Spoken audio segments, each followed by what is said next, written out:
Okay, recording. Clap, clap.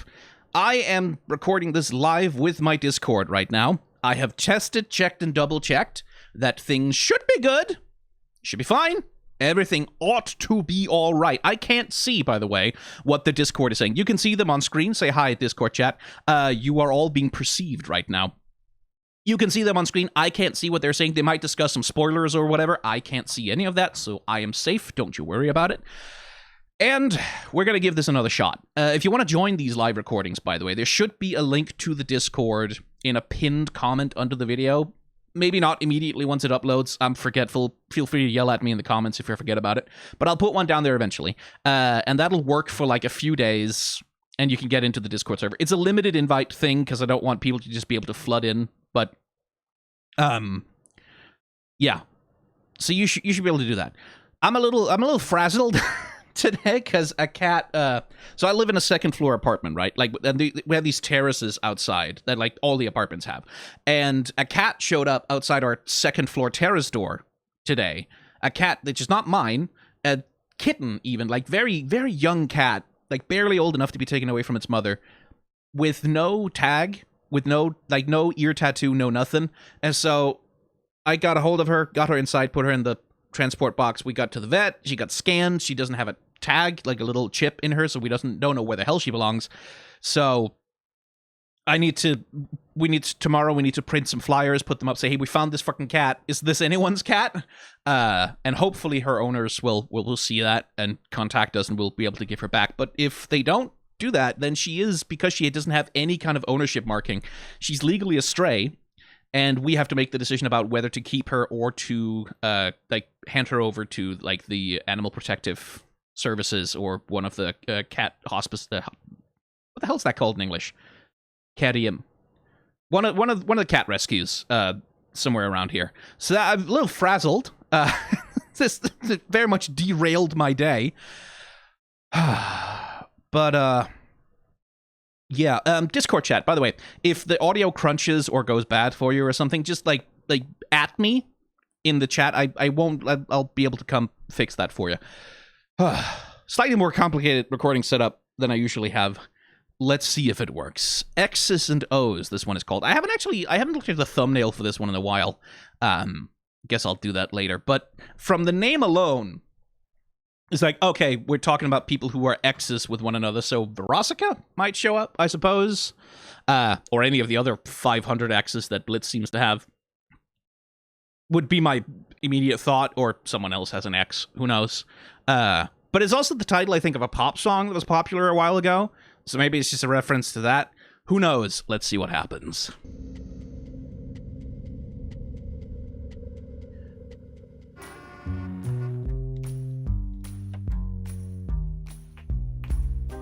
You know, I checked the scale today, and it said I lost 2 pounds this week. So we're continuing the fat joke thing. Okay, fine. So it's an ongoing thing. People were pointing that out in the comments as well. It's like an ongoing thing was back in the pilot or whatever. It's like, oh, okay. I still... Yeah, it just jars me a little bit, I guess, because they, whatever. Doesn't matter. Who cares? I am not fat!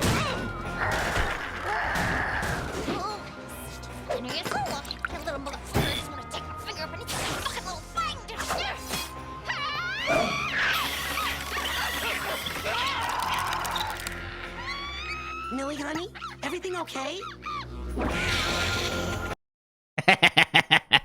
Oh, is Millie gonna get to have a personality in this one? That's lovely. That's not fair. She has a personality. She has a personality. It's just that she doesn't get to be as much of a wild character as all the other characters do. Okay.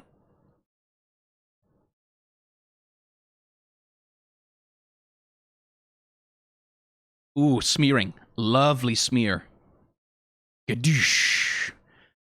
I like the I like the use of the bust. Like, was that bust always there? I feel like it isn't. I feel like it's a prop they created just for this scene. Because, like, you see, like, the stomp down, you can see how that gets emphasized. Like, the thing starts jumping even before the foot is actually down, right? And then the foot lands, and then, like, you get the bust. sort of reacting to the force of Millie's stomp. And this is a really good way to sort of put extra power into it. I also do like the detail.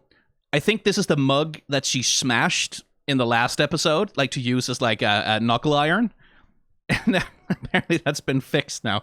That's a nice little continuity nod. Oh, good, data corruption. Lovely.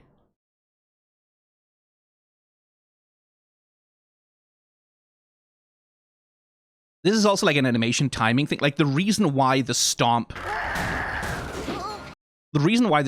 works so well is specifically because they do that thing. Oh, man, I don't really know why this happens. It's something about the graphics driver I'm using or something like that. Like, they take the pause, and then, like, they do the screen shake, and then they freeze her, right? Like, they freeze her completely, and then, like, next step, stomp. That's why it works. It's like, there's some really good animation timing in that.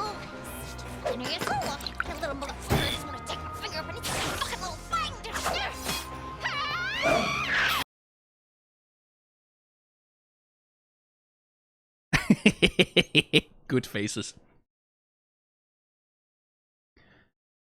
Man, this is like a classic. This is such a classic, you know, cartoon fight cloud thing.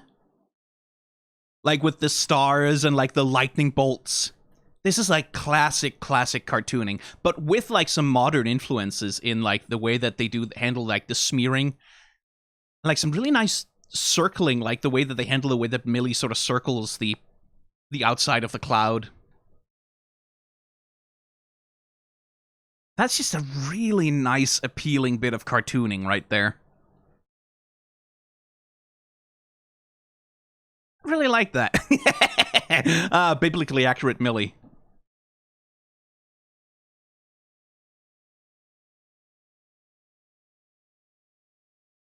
Yeah, that's lovely. Millie, honey, everything okay? Yeah, just bumped into an ex. There's some really nice... So it's Millie's ex, huh? Is this... That's interesting, because, like, we've already kind of done the... So this won't be like a Moxie being jealous thing like it was with Stryker, right? Like where it sort of sets up Stryker's, ah, yes, the real true masculine imp thing, and Moxie's like, ah, look at you, city boy. Like, presumably they're not going to do that again. I do like the way that they show the recovery, right? Like that Millie is fully in rage mode, shakes her head. There's this moment of like, sort of confused realization. They do it especially with the eyes, right? And then lift the eyebrows, change the mouth shape to be like less distended. And then the next thing with making like, yeah, like let the eyes come together a little bit and then blink and boom, we turn them from like these like the heterochromic eyes or heterogeneous eyes, different eyes, to unified, like with the big wet highlights in the thing to sort of show a coming back to like going from rage to sad. That's just like a nice little transition. Some really nice character animation on her. Just bumped into an ex.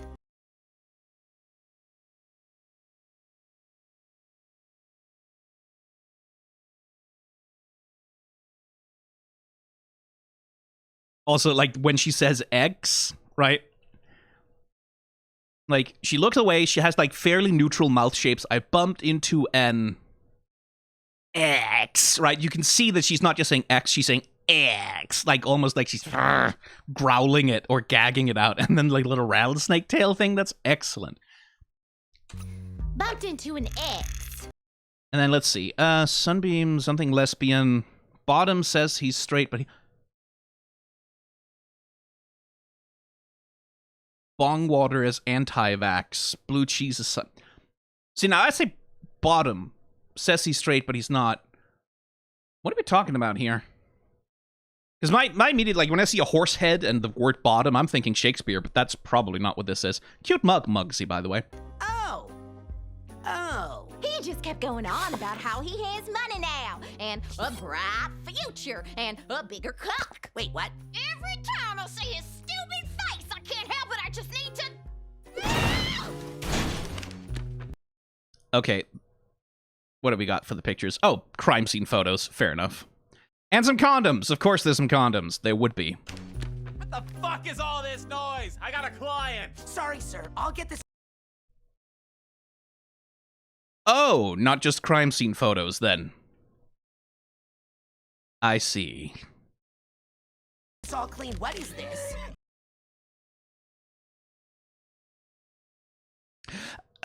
Mm.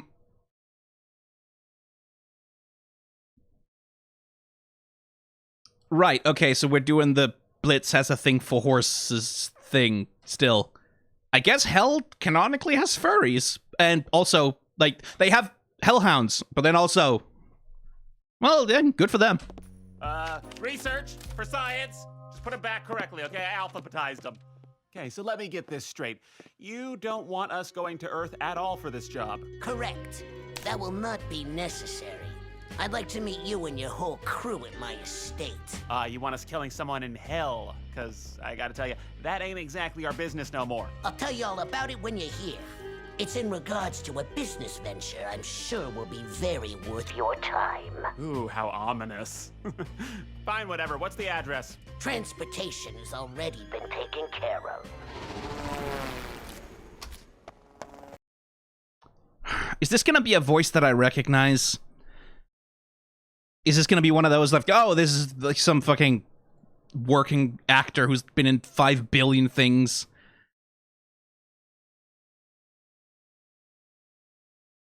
Oh, that's a nice little touch. Look at the cigar.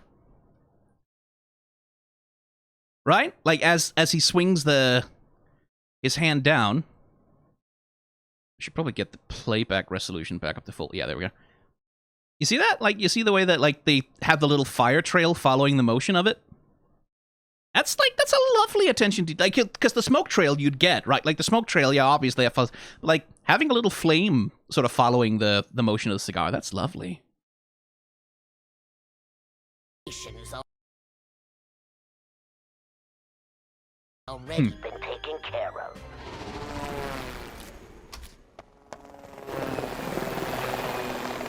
What the fuck is that? Hang on, I saw that. Ooh. Oh, someone got fancy with his smearing. Differentiated animation timings. That looks cool. It looks it's almost a little bit weird next to the rest of the animation, but that's like, because that's like almost sort of a Sakuga thing to render like the motion smearing like that. And I mean Sakuga specifically in the way that like typically action anime might use like an extreme smearing style like that for like a few flash frames on a really fast motion. What is it? What is it with like? This is sort of reminding me of Cherubs, right? With, like, the destroying of the fucking wall at Imp headquarters. Satan's ass crack! Enough with the wall shit! We have a door! I guess we're calling it out as a joke also in the thing. Ah, okay. I also heard from people in the comments that Luna's voice actor lost, like, a longtime partner and therefore wasn't, because she was grieving, available to record. So I guess that's why Luna isn't saying anything. Or maybe that's later. My research!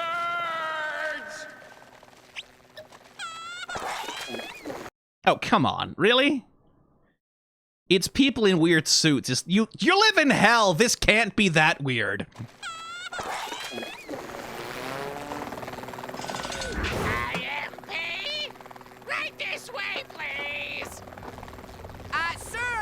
What's going on?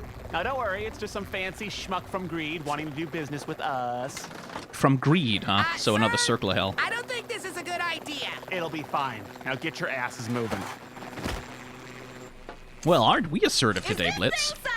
Don't worry. We are professionals.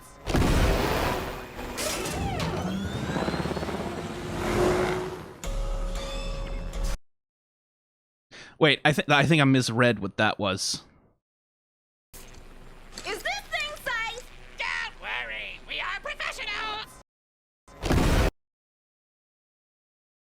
Wait, so what? What? So they busted down the door here, or the wall there, and then I guess they flew into the office and out of the wall? Huh?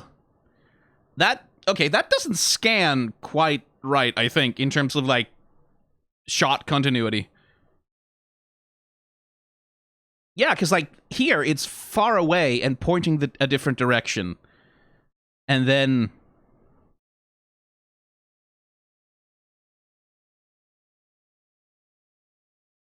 And then everything here is intact. Like, there isn't any signs of rubble or anything on the... Okay, so that just feels a little bit like a continuity mistake.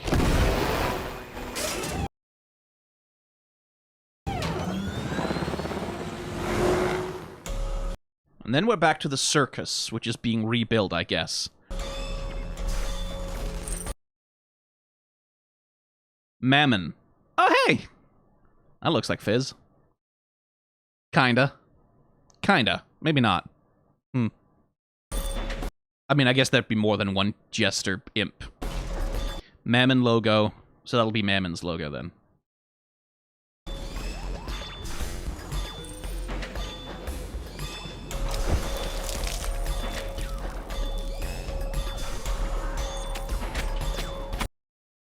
Okay, so we're doing mobster shit.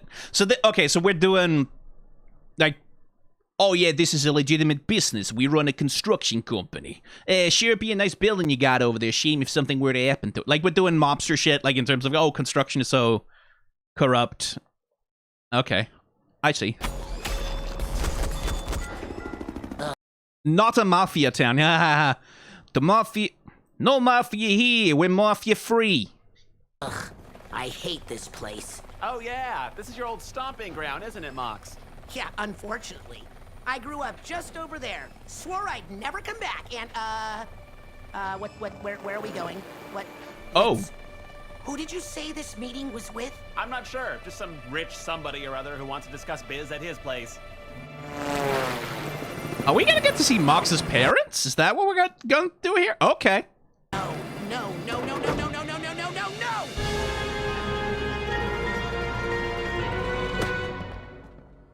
There he is!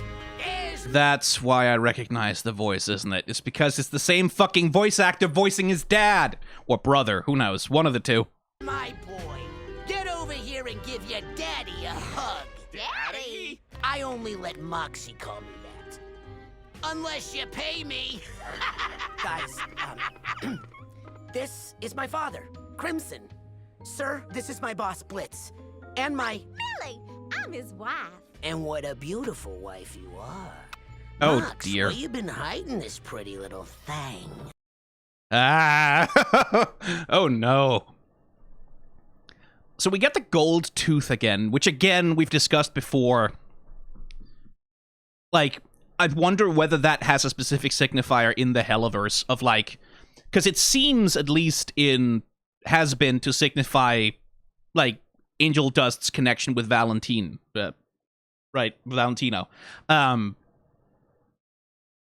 Yeah, I wonder if that carries over to Helluva Boss, and, like, whether it signifies control over, or, like, yeah, who knows? Oh, I'm sure he would have introduced us eventually. Oh, I'm sure. You gotta be Blitz with the silent O, right? I've heard a lot of good things about you and your work. Really? What kind of shit has Moxie been spreading about me? I'll fucking kill you, Moxie! Don't you fucking test me! No! From all over. Looks like you're building a bit of a name for yourself here, kid. Right, okay, so the angle being Mox's dad is gonna insert himself into everything, try and sort of take over, control parts of Moxie's life. Which would be the reason why Moxie left, something along those lines. That seems to be the shape of what's being set up, at least. Really? Huh. Well, I guess it's about time folks recognized my talent. I like your attitude. Well, I hope you're all hungry. We put together a fabulous dinner for you. Hey, baby. Why haven't I met your pa before? Well, you know, it's just never been a... Hey, you two! Move it before it gets cold. Look, Millie, we can talk about it later. You should maybe talk about it sooner. Yeah, wow, what a surprise.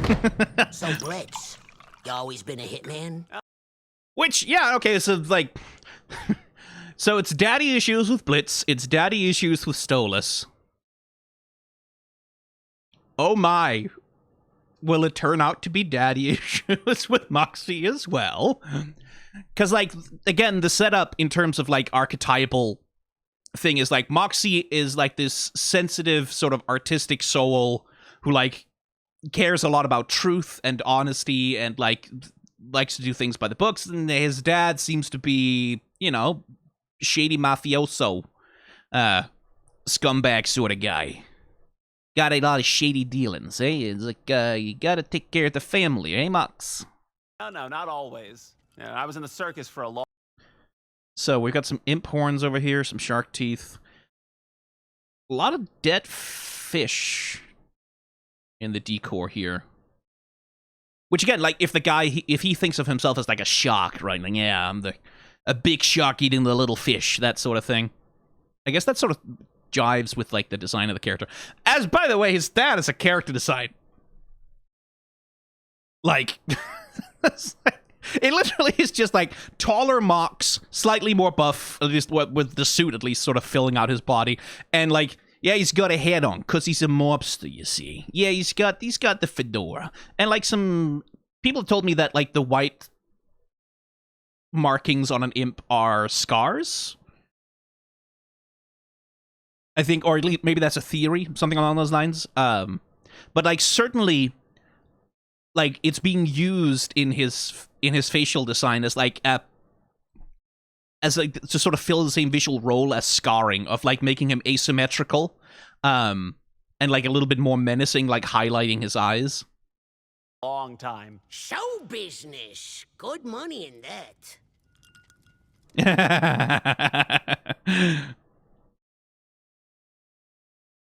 Huh, those wings, is that trophies from, like, killing... Oh, that's trophies from killing hellhounds. That's from killing imps. That would be from Succubi, then? What the hell is the shark? That's from the shark people he's hired, I guess. Uh-huh. The visual signify here being... Oh, dear. So this is where I'm, like, wondering how much to read into image composition, right? Like, because when you have an image composition like this, like a symmetrical image, you have two characters on either side, and then you have someone stuck in the middle. That's usually a sign of, like, oh, there's going to be a conflict between these two over the objects in the center, right? Like, these two characters are facing off. This is the object that is being, like, that is the center of the conflict, or which has a thing of, like, maybe it's about choosing sides. Like, I could definitely imagine that Moxie's dad is going to be like, hey, you got to choose. It's going to be me or your boss, something like that. Like, you have to, Moxie has to choose between his wife and, like, Blitz and his father, and there's some kind of threat going on. Like, it could be something like that. Because, like, usually a shot composition like that is about setting up this, here are the two sides of our conflict, and here are the people who are in question, or the objects or the things that are in question here. Because it's a very, like, again, it's also the thing about visually, right? Like, these two characters are very large in the frame. These two characters look very small. These two characters look like they're in control of the situation. Mox's dad more than Blitz, I will say. And these two characters look fairly powerless. Especially Mox looks like a little boy here, right? Like, the way that he's sitting, like, hunched over with, like, his hands in front of him. Which is a common reaction upon, you know, coming home to a parent, especially a parent that's, like, abusive or has been very controlling, is, like, you can sort of fall back instantly into feeling like a little child. As you sort of get reshuffled into that role. What are we doing here, sir? Moxie, I raised you better than that. You know there's no business before dinner. Besides, we're still waiting on one more.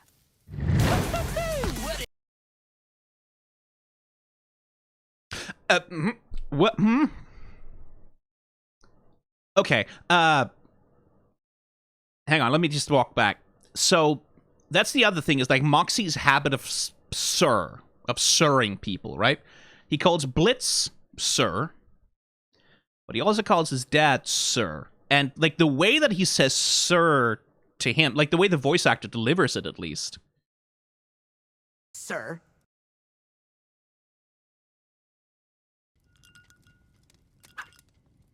What are we doing here? Sir. Right? Like, he says it almost like what are we doing here? And then remembers he's supposed to say sir. Whereas with Blitz, it feels more like he insists on saying it, right? Like, well, sir, like, listen, sir. And that was more like, what are we doing here, sir? Again, that has more this sort of flavor of a fear reaction, right? Like, of, shit, if I don't say this, there'll be...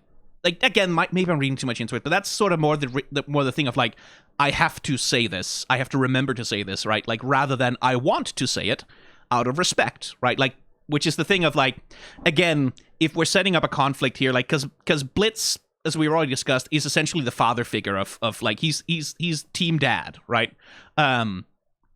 Luna, Millie, Moxie, the people he takes under his wing, he sort of has this like, I must take care of them instinct in him. So he's like team dad, right?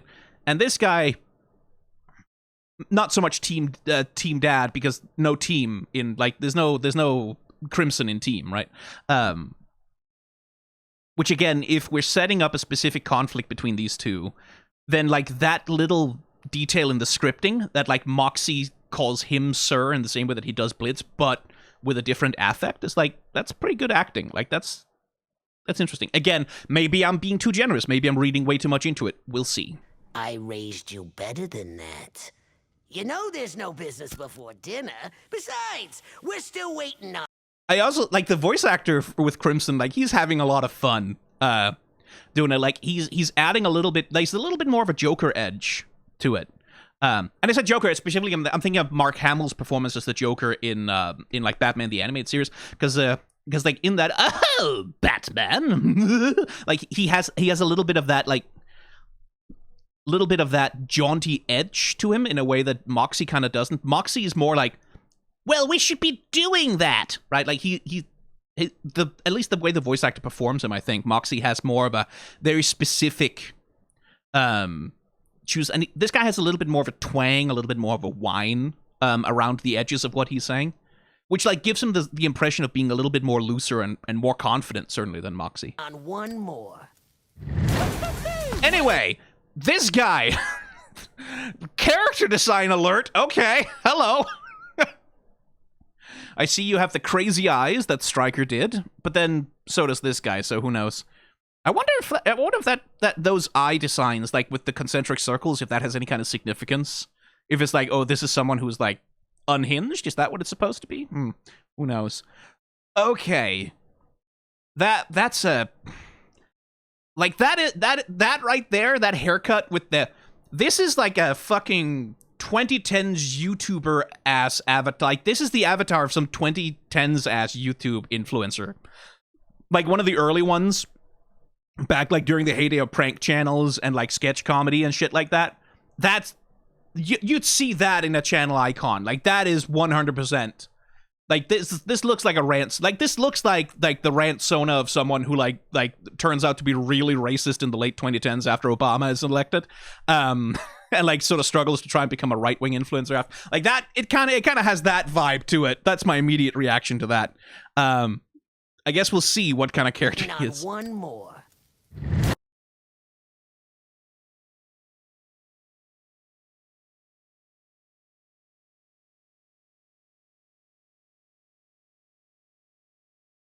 I like the laugh. Like, I like the woohoo. Like, I like the... That's some really nice animation on that, like... expression. What is up, party people? Chaz? Wait! What? You know him? You remember that ex I was talking about? Looks like I have two big sex reunions today. What? You remember that ex I was talking about? Looks like I have two big sex reunions today. Oh! So when we're talking about exes... My. Oh my god. This guy would post Joker quotes on Twitter. Like, over, like, pictures of a wolf or something. Oh boy. Okay. What was the name? What is up, party people? Chaz? Did they say different names? I can't hear it. Chaz? Wait! What? Or she says him. Chaz? Or does she? I can't tell. Wait! I wish the subtitles. I downloaded the subtitle files from the original, from the YouTube channel, like where they're posted. They're not very good, unfortunately. It sounds like Taz or Chaz. Chaz would be the kind of name for this guy, wouldn't it? Ugh. What? You know him? You remember that ex I was talking about? Looks like I have two.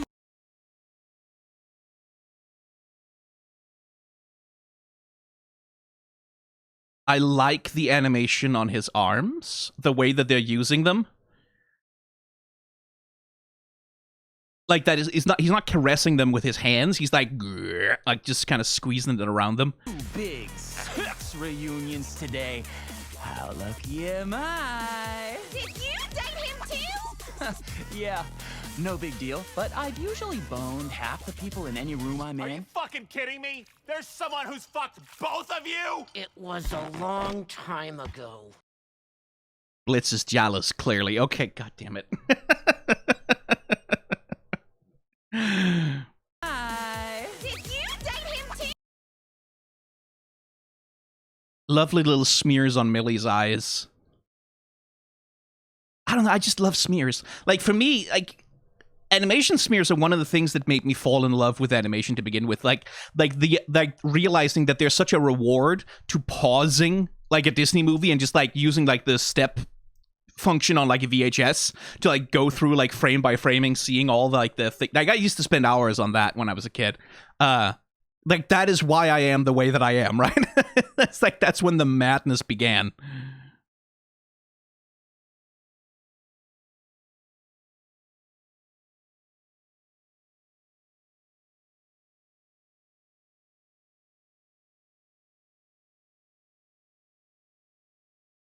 So again, speaking of, like, in terms of character design, right? So with Moxie's dad, right? We talked about, like, oh, the gold tooth. Like, does that have a signifier or a significance within the scope of Helluverse, right? I wonder if the missing tooth means anything, right? Like, because, like, usually a missing tooth with a character means either, like, oh, this character gets into physical violence a lot, right? Like, gets into scraps, like, suffers some kind of violence a lot of the time, and that sort of comports with the fact that this guy has, like, scars in various places on him. Like, that would be the thing of, like, okay, this guy leads a life of violence then, but that doesn't really seem to be how he presents himself, and certainly not how the music introduces him. This is not a guy who's like, oh yeah, this is like a vicious, dangerous killer. He might turn out to be that, but in the sense of, like, it's the difference between when a violent character is introduced and, like, the music drops out and gets low, right? Like, and there's this tension and, like, this is more like, party people, shithead in the house. So I'm wondering about that. Like, because as a missing tooth can also say, like, if we say that a gold tooth signifies contracts, control, dominion, wealth, or like that kind of thing, a missing tooth might signify someone who's gotten out of a contract, or like someone who doesn't have a lot of loyalties, or something like that. It sort of depends on the context of the show. I can't remember any other characters that have had missing teeth. I'm trying to think. But, like, in more generally, like, having a missing tooth on a character, that'll usually signify, like, it's a class thing partly, right? Like, in character design, usually when some character's missing their teeth, that'll be a signifier that they are, like, poor, that they're simple, that they're, like, that they're stupid sometimes, unfortunately, which is, like, ugly shit, right? Like, it's a bad stereotypical association, but it goes back to class because, like, only rich people can afford dentures, teeth replacement, or just dentistry and tooth care in general, and, like, poor people just kind of have to deal with whatever. So visually, as a signifier, a missing tooth kind of has that connotation, right, of low class, which, again, who knows how that's going to shake out with this guy. I do like the way that he's not using his hands specifically to touch them with. That's interesting. Any room I'm Are you in? fucking kidding me? There's someone who's fucked both of you? It was a long time ago. But I still remember it like it was yesterday. You a fledgling mafioso, me the dashing and extremely sexy muscle. It was like it was written in the stars.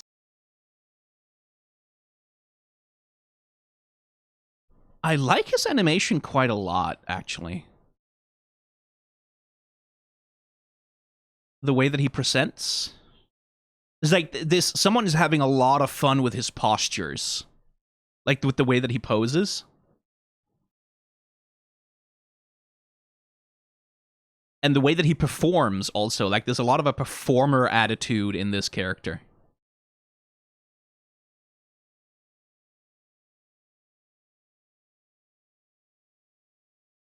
Right, as he's telling a story, he's imagining himself as the star of the narrative, right? Like, and it's like, he's sort of acting it out with like, which again, I guess that makes a little bit of sense in terms of why Moxie might have been attracted to him. Like, this guy acts a bit like a theater kid, right? Like, he acts a little bit like a stage play star, which we know that Moxie has a thing for, like, the drama of the theater.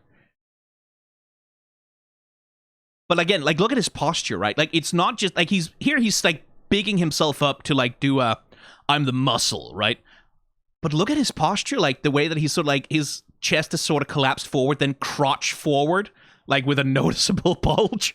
So it's like, there's this crookedness to him, right? Like, this is not a Superman pose, right? Like, if Superman was, like, standing straight up and, like, flexing his muscles, this would not be the posture that he had. Like, this is more sort of sloping, sort of, like, It has like a little bit more of that sort of untrustworthy sort of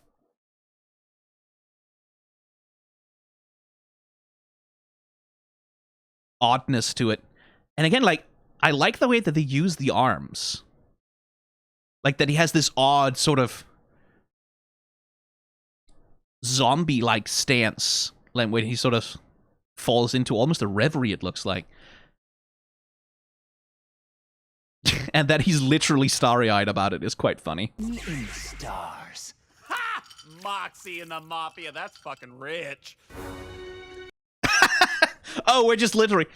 my family. We're literally just doing a Marlon Brando. Okay, sure.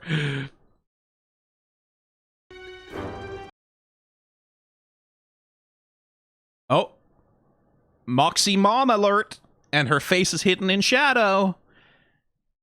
That's interesting. That usually means, like, that's the thing, like, when you see a portrait, oh my god, when you see a portrait of a character, it's like, oh, their face is conspicuously hidden in shadow, either that means they're never going to show up ever, right? It means they're never going to matter, right? Like, sometimes that's a visual signifier of, like, don't worry about it. But then sometimes it's a signifier of, like, oh, no, worry about it, think about it, ponder about it constantly, be curious. Like, because that's like that ominous signifier. That could be a signifier that she's dead, right? But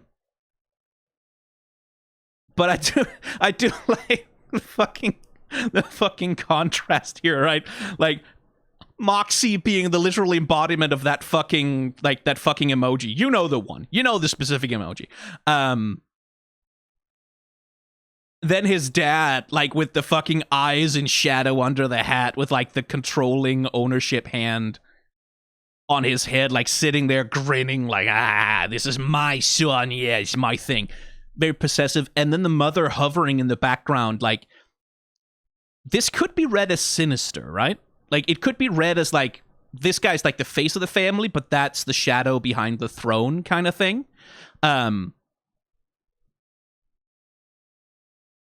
But it is a thing of, like, the dad is clearly the one who, like, exerts most direct control over Moxie. I wonder if we're just gonna get a nicer look at that picture in a second, and it's like, I'm sitting here looking at this low-res bullshit for nothing. Oh yeah, there it is. Like, thank you. Thank you, show. I could have waited 30 seconds. Yeah,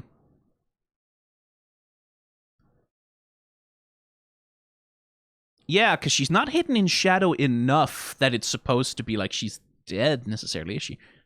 Love the dress, girl. But that's the other thing, like, again, thinking about image composition, right? Because, like, you look at the relationship between Crimson and Moxie, right? This is like, yeah, this is my son. And you say, like, Moxie's, like, holding his tail. He's terrified. He's sort of sinking in on himself. This guy's leaning back, like, spread legs out, like, doing the Mafia Dawn pose, like, thing. Like, with the controlling hand on Moxie's head. But then who's towering over him? The woman, right? Like, this is not, like, if he has complete, like, control and dominance over Moxie, it doesn't look like he has that over her, right?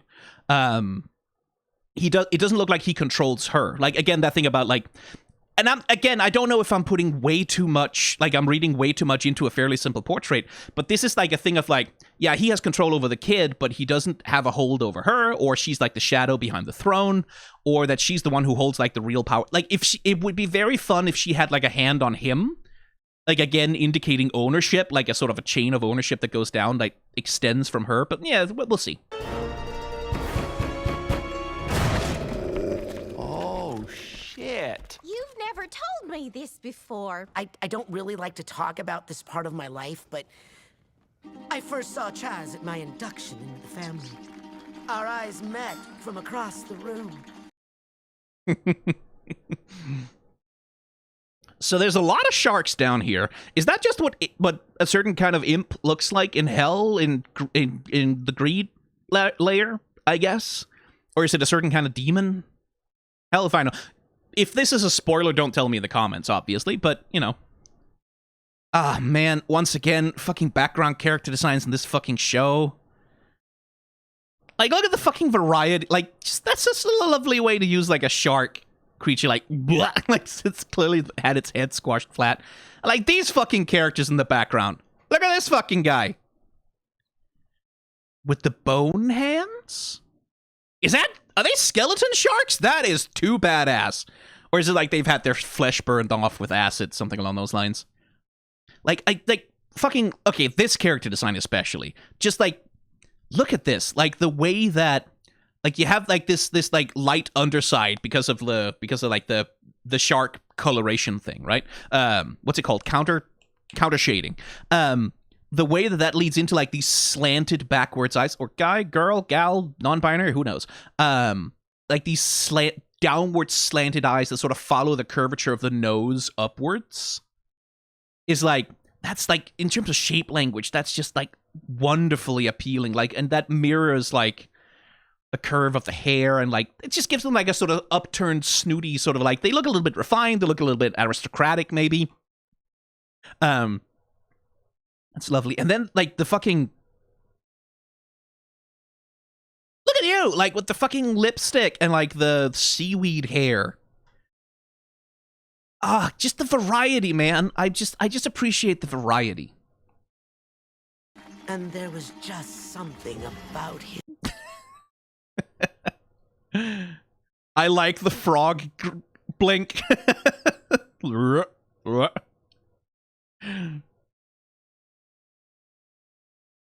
About him. Something that was magnetic.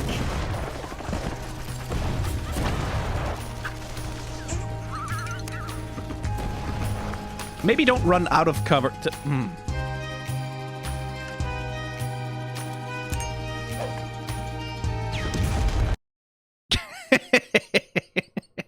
Aww.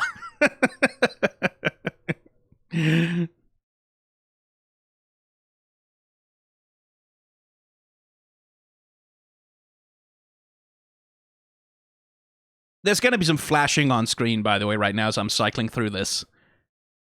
Love the flash frames. I always appreciate a good flash frame, because, like, this, no one's going to see this except weirdos like me, right? The function of the flash frame is to create, like, this moment before the flash, right? Like, the moment before we get, like, just the big cut to white. So, like, you can see how they sort of paint the negative, right? Like, you paint these, like, harsh shadows and outlines. Right? And it's like that. It's like, you miss it. You don't see it.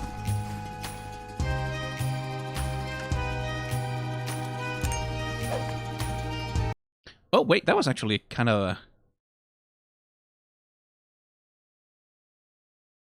Or did I see that wrong? Yeah, no, kind of a fun little throw animation. Right, you don't see it, but it adds a little bit of something to the explosion itself. And of course the explosion is heart-shaped. Of course it is. And the fucking debris is heart-shaped. Of course it is. Oh my god. This is Mox writing fan fiction about himself, almost.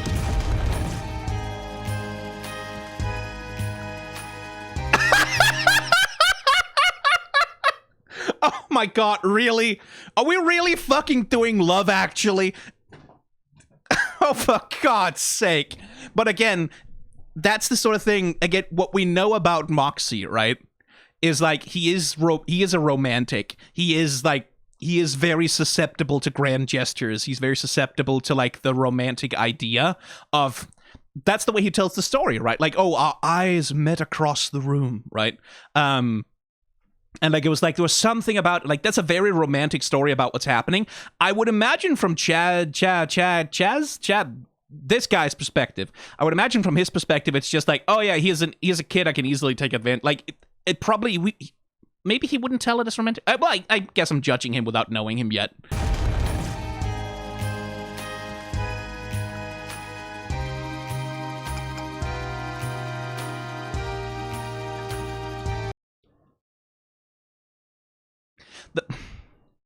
Come on. The fucking gun polish. Come on. The gun polishing motion.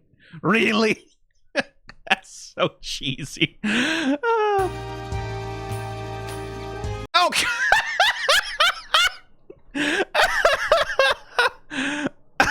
That's so fucking... Oh, that's so good. Oh my god. What is that dark thing? Is that supposed to be his eyebrow? I thought it was part of the hair. Oh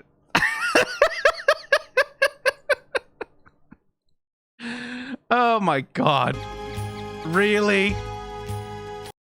Paint me like one of your French girls. Right, again.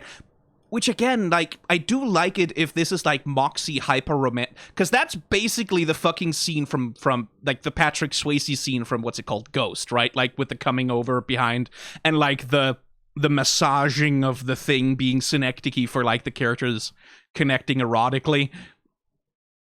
And then we're doing paint me like one of your French girls, or draw me like one of your French girls, essentially.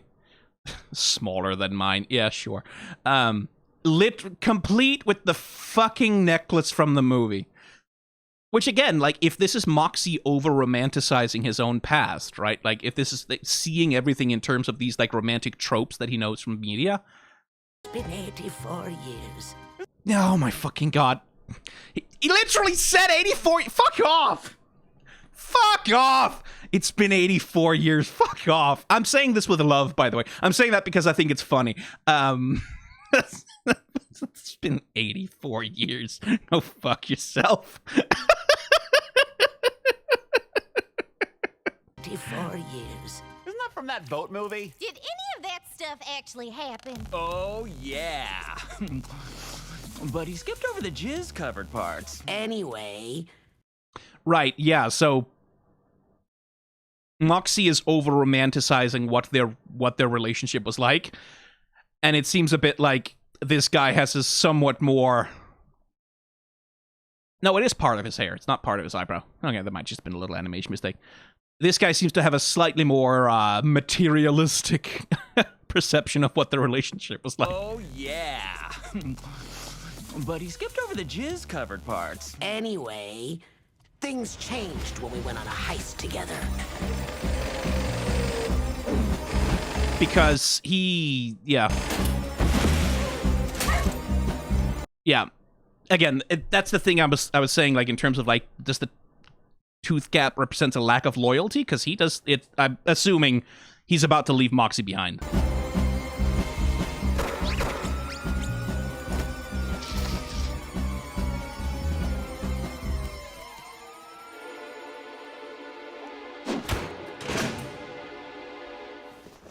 So, what are you in for? Okay, not much of a talker, are we? I'm Blitz. The O is silent. So we're getting an origin story. Aw, that's sweet. Ooh, I like that. Look at that smear.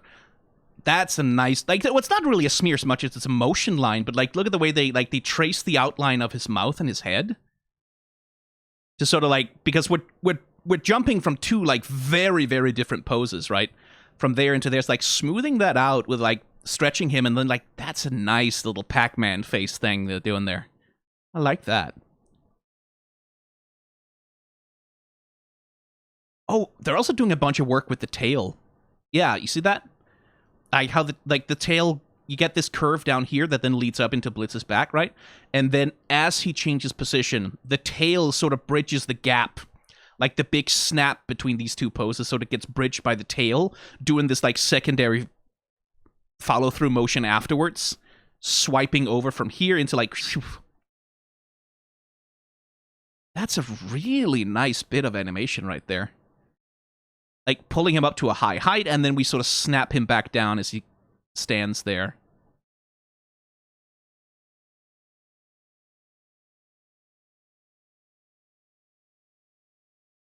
I like that. That's really nice. I'm Blitz. The O is silent.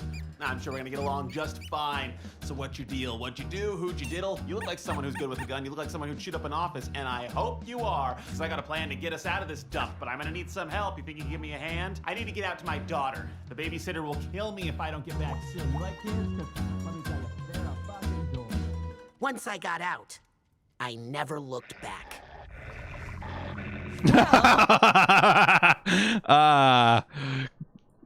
Good girl, Millie. I just love that she's on his side, like, instantly. Oh, yeah, you have never told me about this life. You've kept this from me. It's like, oh, no, I get it. Time to kill. Well, like you said, it was a long time ago.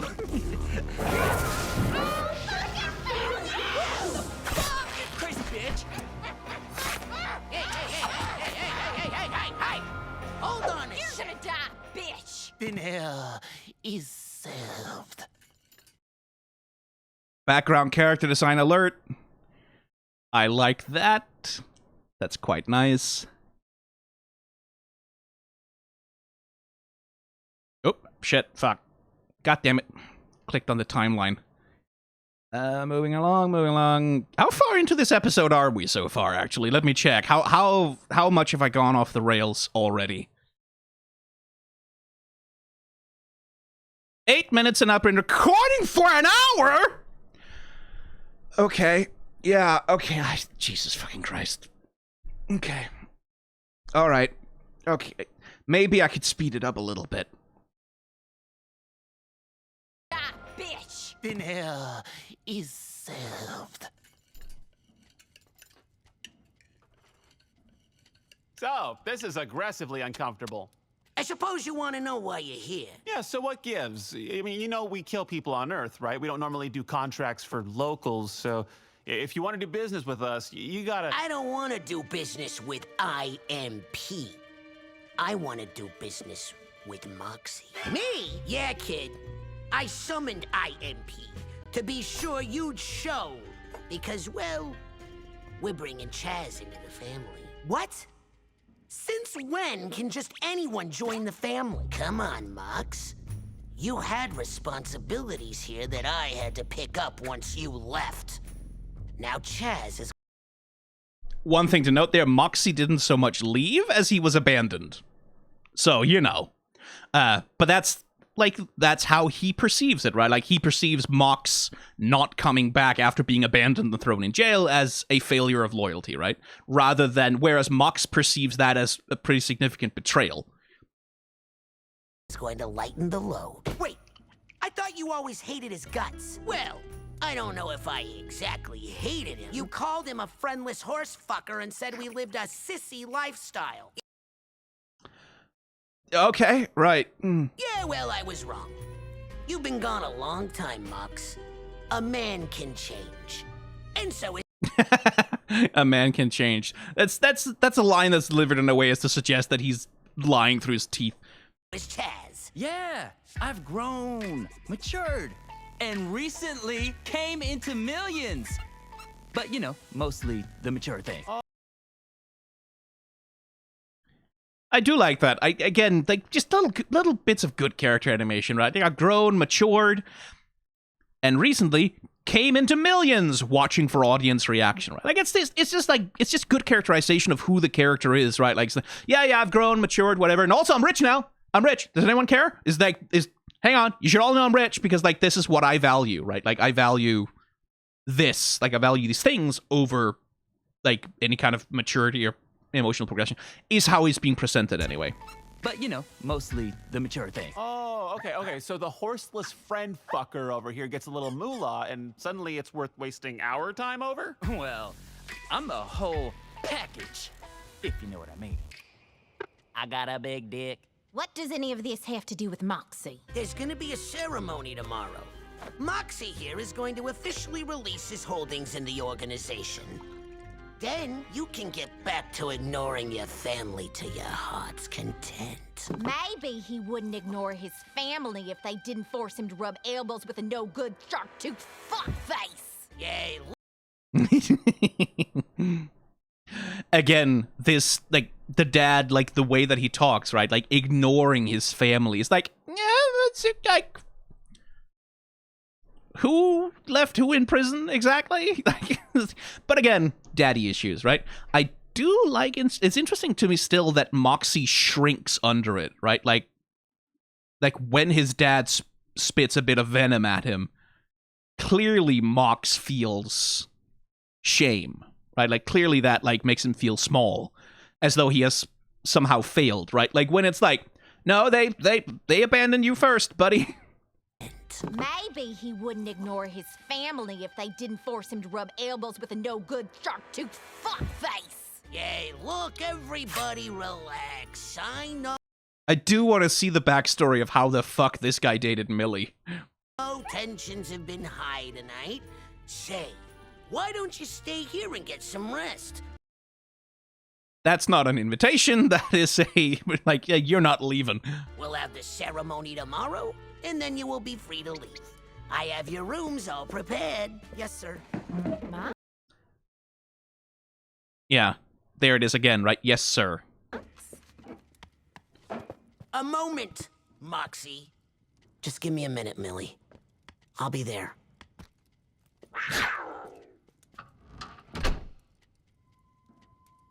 So, you think you're too good for this family now? What? Yeah. Come here. Is this about to get really, really, really dark all of a sudden? The music seems to be pointing at it. I don't understand.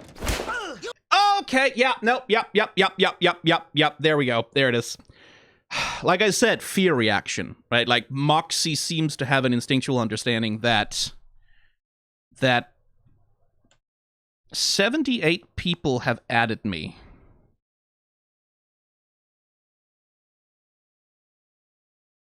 Oh, the audio corrupted for the people watching this. I did not catch that. Ha. I'm just gonna hang on. Let me just reset it for the Discord people. I got too focused on the fuck. They were jerking off an assault rifle. Leave me alone. How am I supposed to notice other things when I'm doing that? Right, like I said, Mox, like, that's Sir thing, right? Like, where it felt like the way the voice actor was performing it was a fear reaction. And I guess we see where the fear comes from. You think you're gonna just get to walk away from this family and never come back? You're dead wrong, Mox. Matter of fact, the only thing you're right about is that obnoxious piss stain can't get made. Not unless he marries in. Marries? But who would he? Who do you think? This family needs that money. And it's about time your pathetic ass was useful for something. Sir, I'm already married. I can't... You think I give a shit about your stupid beard? Come on, Mox. Okay, some biphobia. Cool. Excellent. Well, that's good. Great. Yeah, okay. Yeah, sure. Mm-hmm. Hey, did you know, just fun fact, is like, you can be attracted to more than one gender. There's so many of them. Is like, most people probably feel attracted to more than one gender, really, honestly. Like, when you think about it. So, yeah, maybe, oh my god. But yeah, this got real abusive real fast. Oh boy.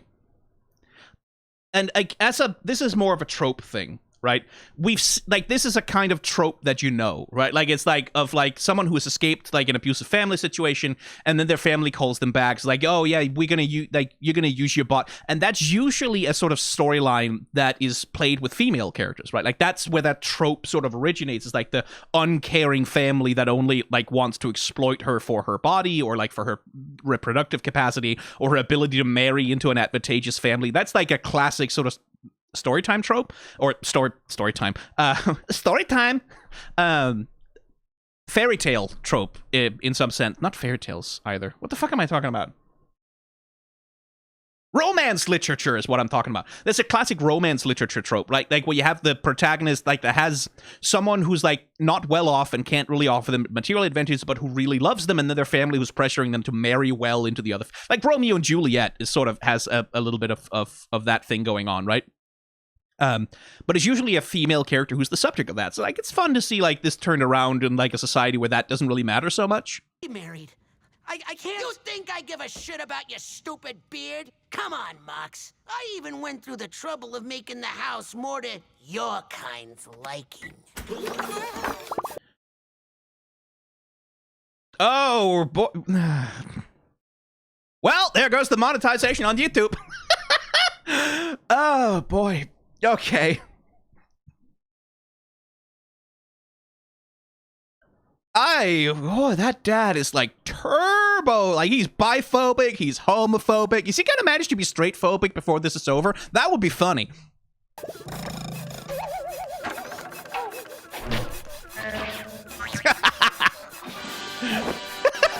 That's hilarious. Oh my god, that's that is just over the top enough.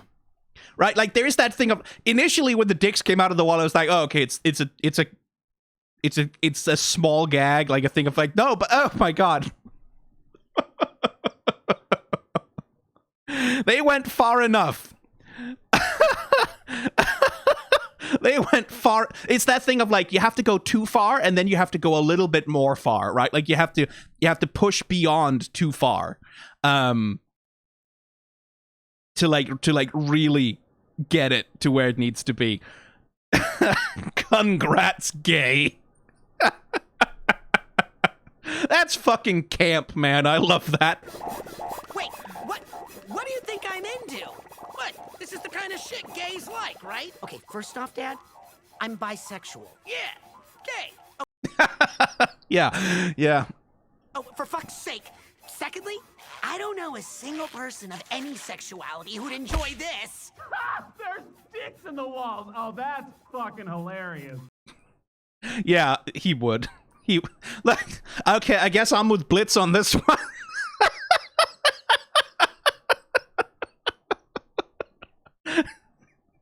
Oh, fucking hell. Look at me, kid. One way or another, you're gonna do what I fucking say. Don't cross me. Oh, the mother? So she is gonna show. What's her role in this?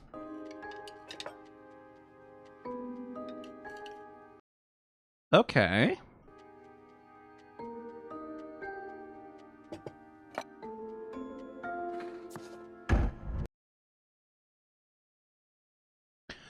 Uh-huh. Okay, so the mother as a source of comfort and like a source of kindness, but she's withholding it from Moxie's dad. And so is there like a displaced thing of like Moxie's dad can't control the mother, so he projects that into the son? Is that the kind of thing we're doing here?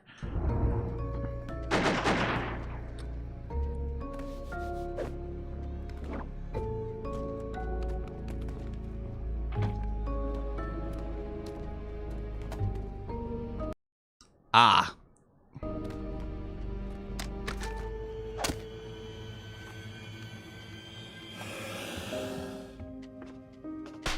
Yeah, okay, of course. Yeah, no, he wouldn't be nonviolent about that, would he? He wouldn't be nonviolent about that.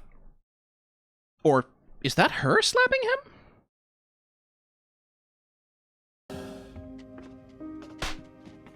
It seems like she's the one who steps back, so... And then she's gone.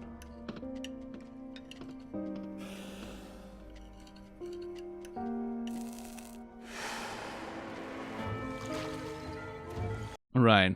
Okay. Is it implied that he had her killed? Oh, no. This is not gonna... It's...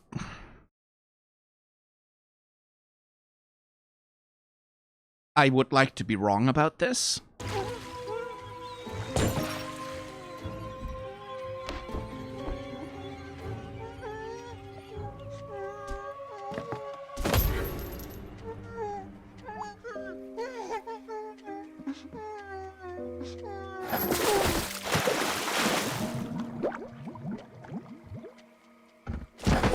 Let this be your lesson, Moxie. This is what happens when you cross me. I wasn't wrong, was I? Okay. He made her kill his mom. He made her kill his mom. Okay. Okay. Okay. All right. Oh, man, the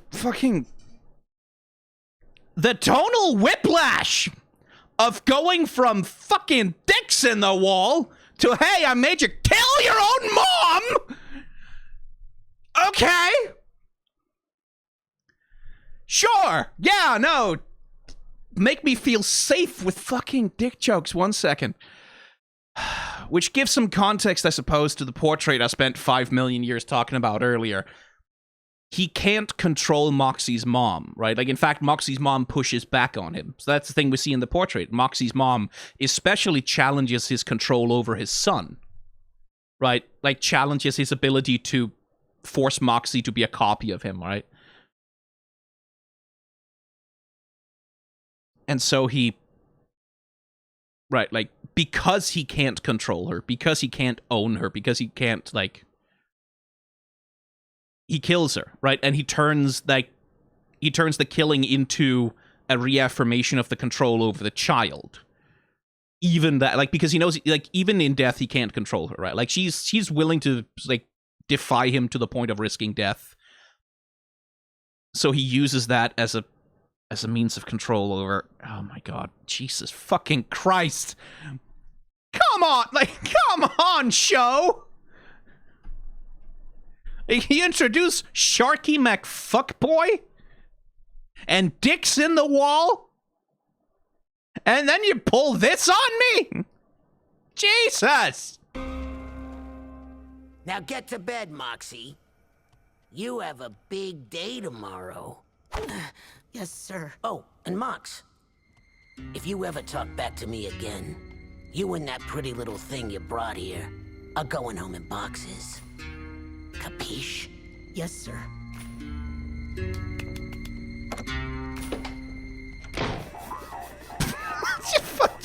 Fuck you! Oh my god. The tonal whiplash, man. Like, clearly it's on purpose, right? Like, the show is doing it on purpose, and it's not... Structurally, it's not a terrible idea to do, like, because it lightens the thing, right? Like, it manages the tone of the show so that it doesn't go completely pitch black into, like, horrifying emotional abusiveness. Like, it's sort of like, hey, we're still a funny show. It's still a comedy. Don't worry about it. We just also... Moxie forced to murder his own mom by drowning. Jesus fucking Christ. Wait, how come we aren't Crimson wants you all to stay in separate rooms. Why? Moxie? It's just one night, Millie. It's okay. Max? You know, Mox, you could probably just kill your dad.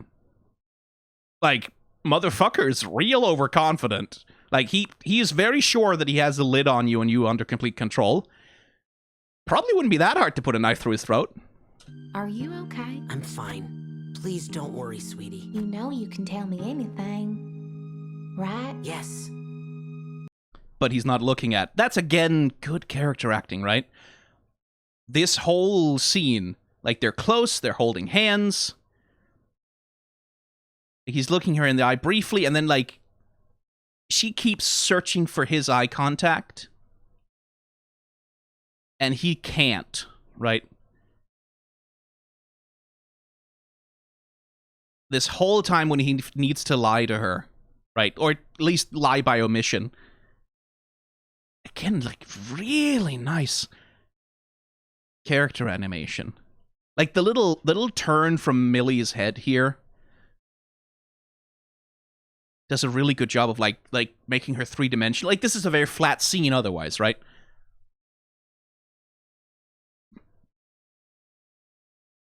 Like, he can't look at her. He can't look her in the eye.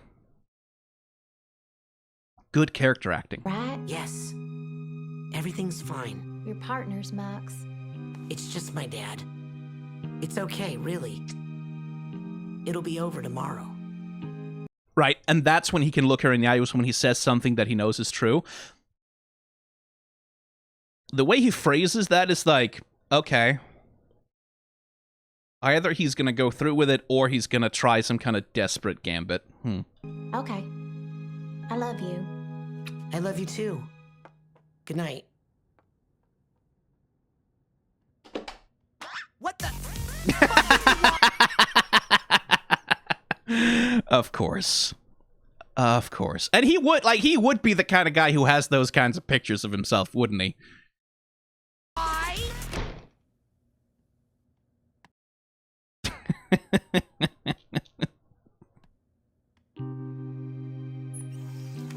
Nice cock, of course.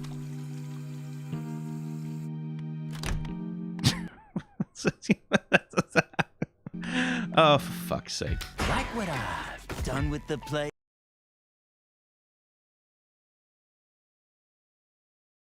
Jesus Christ. I do like the color contrast. That's another thing. Returning to the dicks again.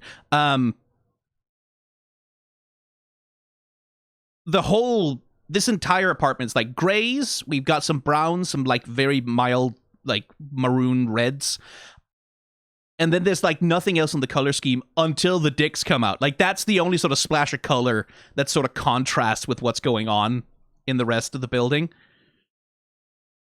And then we get here, and it's like, again, the room is all green, right? And that's another thing, like, in terms of, like, the way that we color code things in film, all this green color, like, all this coloration, all of this, like, this also seems to represent, like, Crimson's influence and power. Like, this is the color of the Circle of Greed, but it's also, like, it's the color of Moxie's past, it's a color of, like, his dad. And then we... and we enter the cum. This video is gonna get so demonetized. It's gonna so. I know, like, I've said many times that I've sort of been searching for both Helluva Boss and Has Been Hotel to be more explicit about the sexuality, in the show, like, to push the envelope of that a little bit more. I guess I'm getting what I'm asking for. I don't mind. Like, I don't mind. It's not like the ad revenue isn't important. Who cares? But this might get age restricted also. So if it doesn't show up in your subscription inbox, that'll be why. On with the place. Ugh. Just get out of here. Come on, Mox. We used to have so much fun here, remember? I'm married, Chaz. And even Chaz. It is Chaz.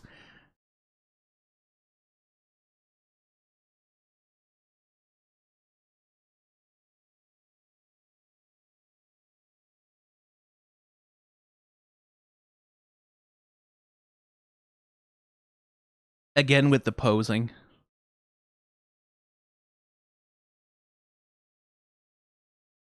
Clearly not ready for Mox to reject him at all, but I do like the way he recovers, right? He gets pushed, and then right back to, look at this dopey idiot. Look at him. Like, I do like the way that his Chaz. physicality And is even played. if I weren't, I would never. Never what? Let me take you to Come Town again. You are so gross. Just leave me alone. I know what you want most, Moxie Popsy. How about a sexually charged musical number? Hey! You always loved those. Sex, extremely hot sex. Jesus fucking Christ. Okay. So who's the voice actor for Chaz? Who is it? Who is it? Guess we'll find out. You always loved those. Also, I completely believe him. Like, when he says, like, Moxie was easily swayed by, like, a sexualized musical number. Yeah, no, that sounds like Mox.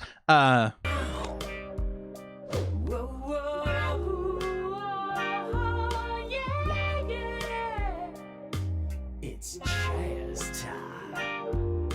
Moxie, I see you looking at you, wondering when I'm gonna crack you open like a walnut. And the answer is soon.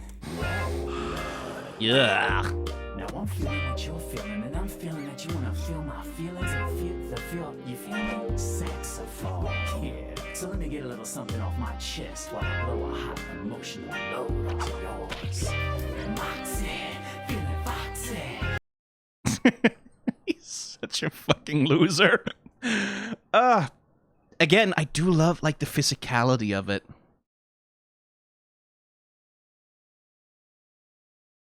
Like, the rampant overconfidence without any of the posture to back it up, right? Like, because he's trying to do this sexy lover man routine, but, like, look at him.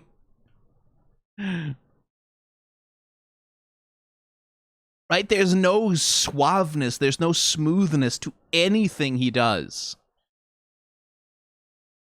Like, he's the world's most embarrassing first high school boyfriend. Like, that's really the vibe, right? Like, a guy who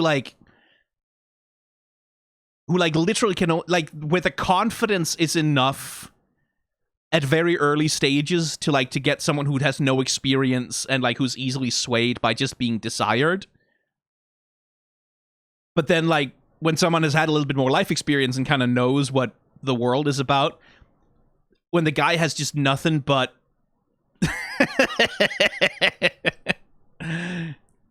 it's like, oh my god, why? Like, why did I ever let this charm me? He's so graceless, right? There's no elegance, there's no suaveness, there's no smoothness to any of it.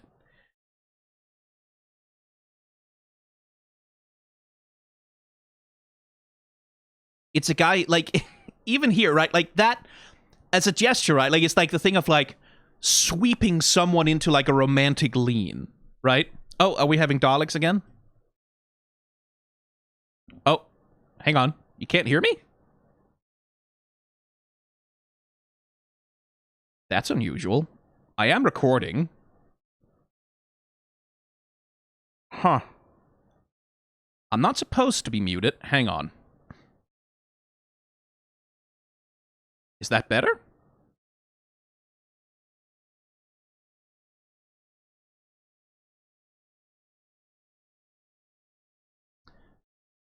Okay, so apparently the Discord thing is not hearing me at all. Okay, let me just reconnect.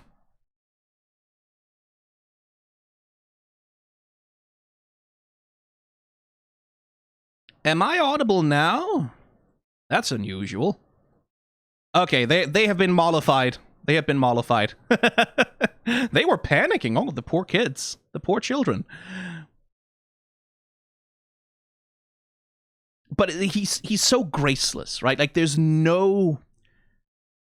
Right, like, he tries, like, the thing of, like, fucking pops open a vape and tries the thing of, like, sexily blowing smoke into someone else's face, right? Like, because he's seen that, like, in some fucking shit-ass Alpha Dom Tumblr blog or whatever, and then he tries, like, the classic sort of swooping someone into, like, a romantic lean. As, like, again, this is sort of a dominance thing of, like, controlling someone else physically as like a thing.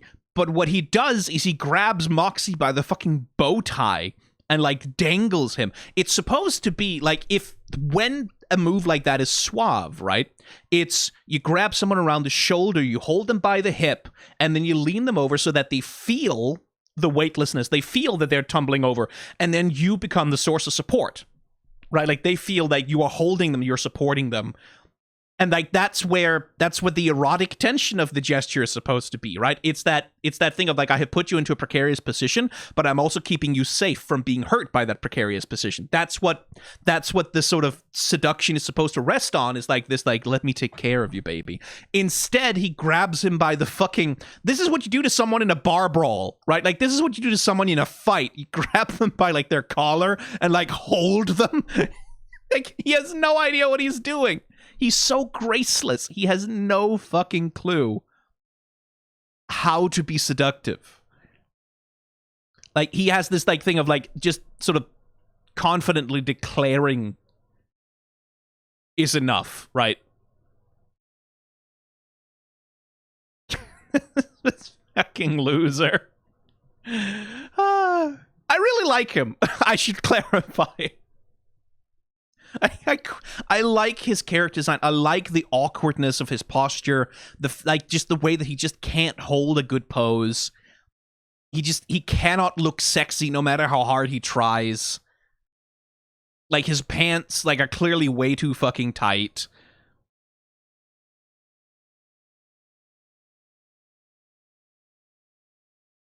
He's completely artless in every sense of the word. I do like that. Like, that's a good character. Saxophone, kid. So let me get a little something off my chest while I blow a hot emotional load onto yours. Moxie, feeling foxy. Wanna give you a good taste of your moxie. Like I took a ticket to pleasure land. Oh, yeah. He also seems to be riffing specifically on like a sort of Justin Timberlake Dick in a Box era, sort of like that level of a horrible R&B fuckboy sort of vibe.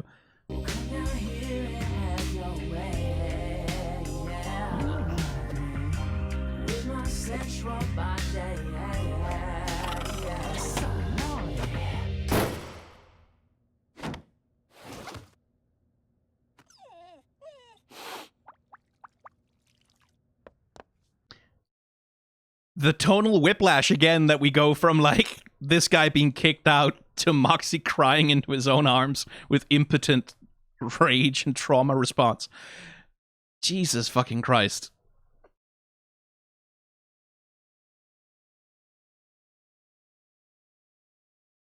Just like this guy, like the way he's animated, the way he's put together, just the definition of having no game whatsoever. It's like, again, props to the animators. This guy is based on it's the shark. It's this kind of shark that has like the long tail that they whip through the water, and like they stun their prey thing. I can't remember what it's called. Thresher shark, something like that. And like there's a lot of animation work being done specifically with the tail. Like you take a look at the approach, right, as he gets up here, like the way the curve flips through, right, like sort of following him down as he walks. It's the only graceful thing about him, really, is the way that the tail follows him.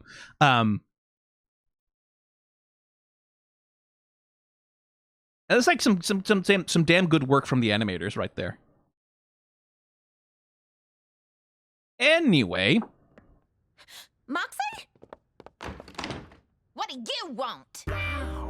and then he tries again. Of course he does. Millie, how did you ever, girl?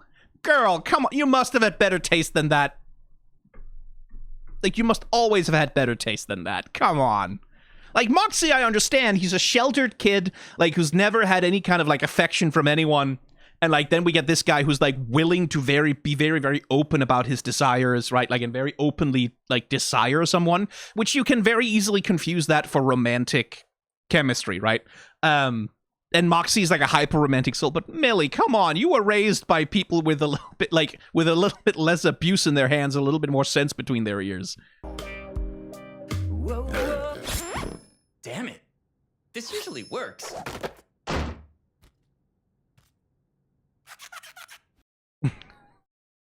He's gonna try it with Blitz. Oh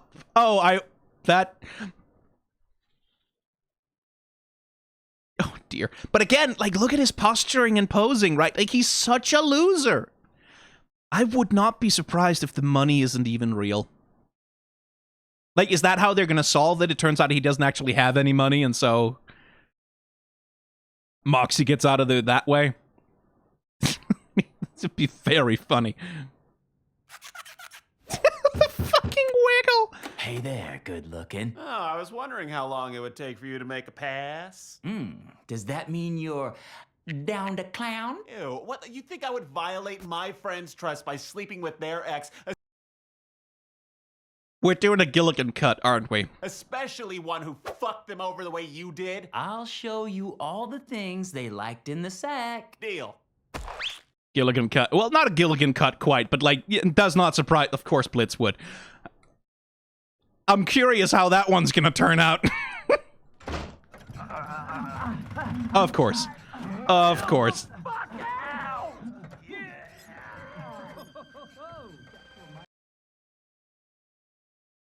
I don't cry. I sing! Well, not a lot of singing going on right now, is there?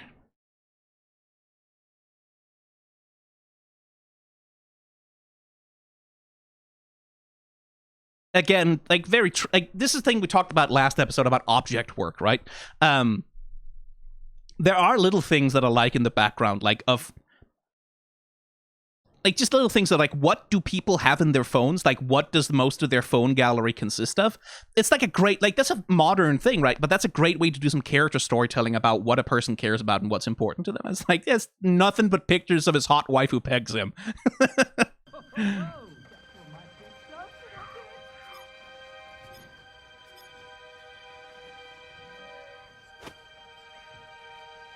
Guess now the question is, Moxie, are you willing to die for her? Because I think you are.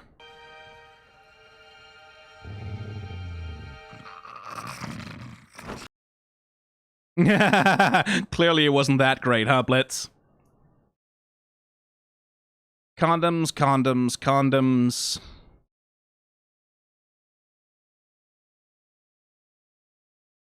The guy taking up, like, most of the bed. Yeah.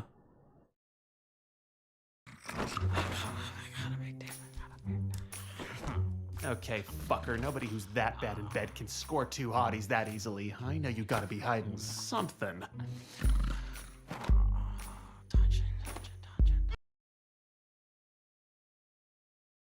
Mammon suit rental. Right, so he doesn't have the money because he rents the suit. Of course he doesn't have the money.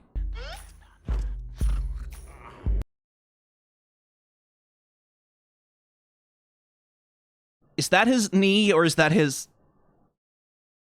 Well, he would have two of them, wouldn't he? Surely. Like, shark, so obviously.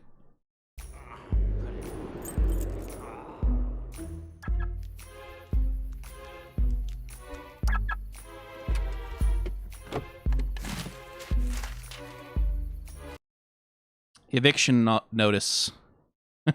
Listen, you asshole, leave the fucking house by the 6th this month or we'll kill you and we do not care about your huge cock. Fuck you. The one time in my life I've been on a landlord's side about anything.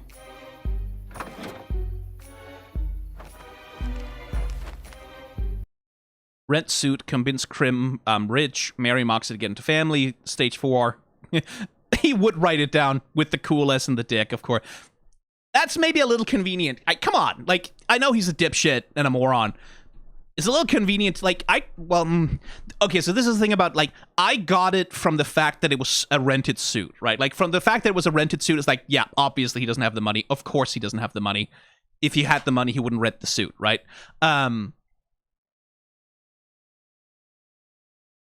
This is, like, more of, like, making sure that no one could possibly not get it kind of thing. And that kind of makes sense, right? Because not everybody's sitting through, like, watching this shit frame by frame the way I am.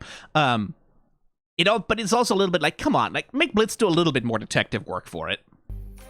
Oh, fuck that. No one fucks with Eminem's marriage but me. Oh. Sorry, babe. You aren't the only junk in my trunk. Damn it, that is not a good one.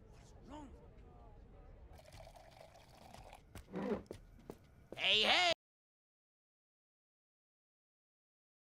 Yeah, like the discovery could have been a little better there, I think. Like that Blitz could have done a little bit more detective work and like maybe had a little bit more of a struggle with it. Whatever. Hey, the man of the hour. You ready to get started? Wait, where's Blitz? I think I saw him head outside. He said something about needing some fresh air or something. Why don't you grab him so we can get moving? Be right back, baby. What you looking so glum for, kid? It's your wedding day. Kill him. Kill him. Pull the gun. Do it. Do it, Mox. Best day of your life. I'm not doing it. What was that? I couldn't make it out over the sound of you being a whiny bitch. I said I'm not doing it, sir. I've spent my whole life being afraid of you, but I'm not giving up the only good thing I've ever had just so you can keep your fragile little sense of control over everything. Millie is a good woman. A better woman than I deserve. And there's nothing that scares me more than hurting her. Not even you. I'm leaving, Dad. And if you or Herpes the Clown over here try to stop me, you'll learn firsthand just how good I've gotten at my job. Now take Good boy, care of Mox. the others.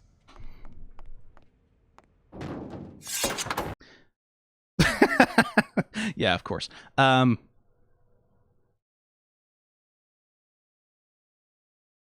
That little 3D shot. I'm curious. I want, like, the cups must be 3D at this point already. I wonder if I can spot. No, the whole. Oh, that is some fucking stellar texture work. All of my compliments to the texture artists on this. Like, how did they do that shot? Because, like, is it just like projecting like a 2D? Did they literally, like, did they draw the background in 2D so it looks right, and then project it onto like a 3D object and then do some...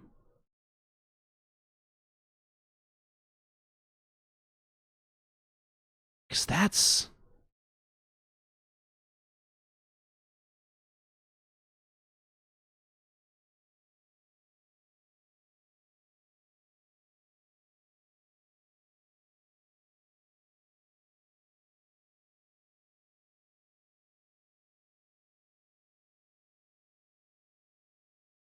That's a really nice little 3D shot. Like, remember the thing we talked about, like this, in the last episode even?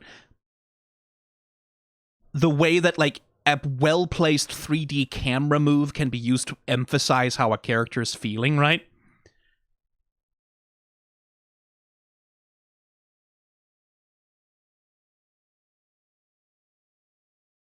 Mox, you should really have a little bit more spatial awareness when you try and threaten your dad.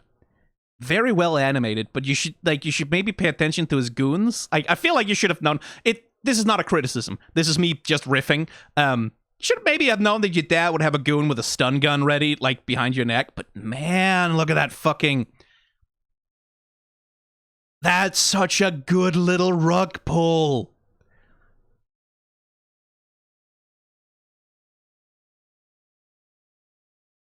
Like, you should have seen him nodding to his guy. Come on. Like, 2D backgrounds, too. They didn't fucking 3D project the whole fucking space, did they? No. There's no fucking way they did that.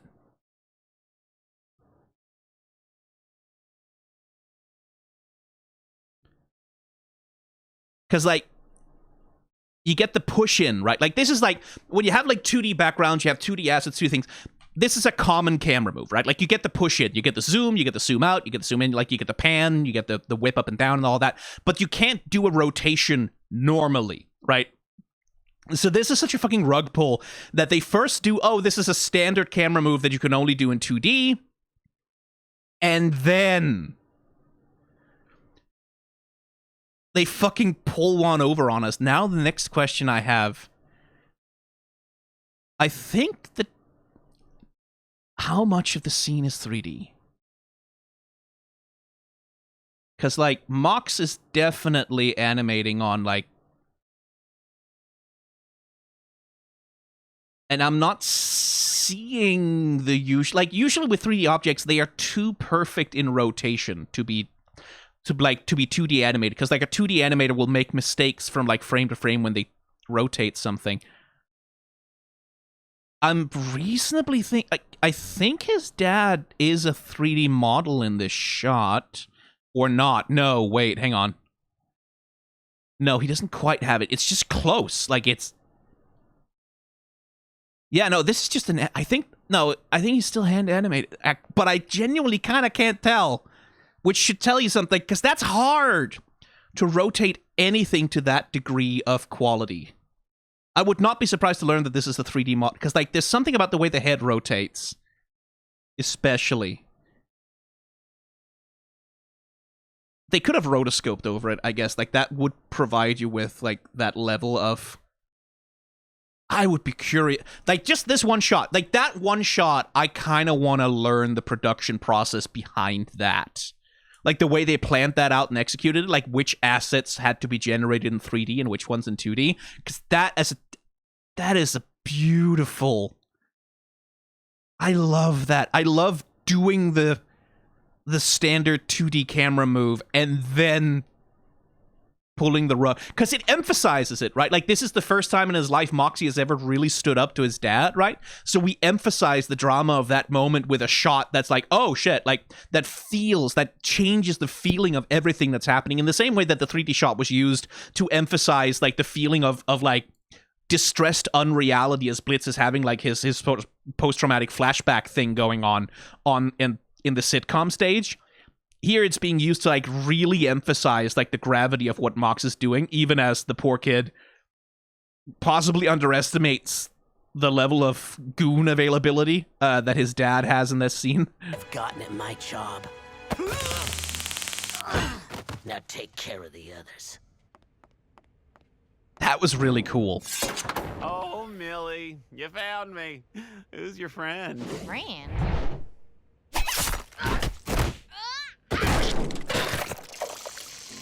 I love her. Is everyone here? Yeah. Don't worry about it. Let's get this thing rolling, eh? Oh. Did you put him in a dress? You told me all the chairs would be filled.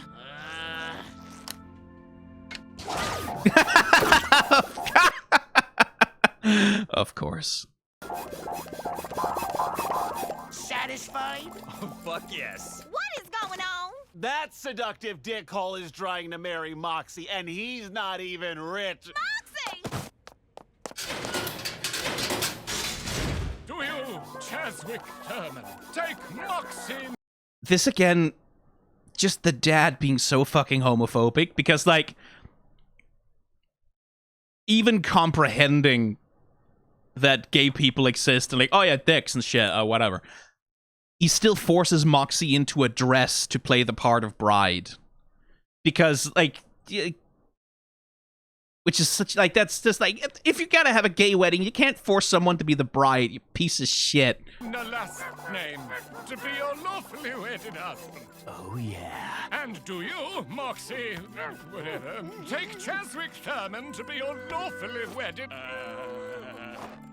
Look at that. He's just so fucking happy to be here. Everything's locked down. How are we gonna get in? Yes. Brightman! Fucking Bright... God damn it. Buckle up, Millie. We're doing a Shrek. Yes. I object! You want my husband? You're gonna have to fucking kill me. Get them, Millie! Background character design alert again, by the way. Just gonna get a look at these guys before Millie shreds them like a fucking... Hello? Ah, it sucks that you're gonna die. I would have loved to see a little bit more of you. Oh, it's the Joker. The Joker is here. It's the jokester. The jonkler. Man, such lovely shark character designs. I really like them. These little fucking gremlin-ass motherfuckers. Excellent. Captain Goldteeth. Yeah, the Goldteeth. Again, Goldteeth don't seem to signify in the Helluva Boss series the same thing they do in Has-Been Hotel at all. Which, I wish they did. Oh well. These all have so much personality. It sucks that Millie's gonna kill them all. On the other hand, it also fucking rules. Oh, we're gonna frame by frame our way through this shit. Oh, you got jonkled on. Get jokered. Okay, maybe I should watch the scene in full speed first. Like, maybe I should just, like, actually let it play.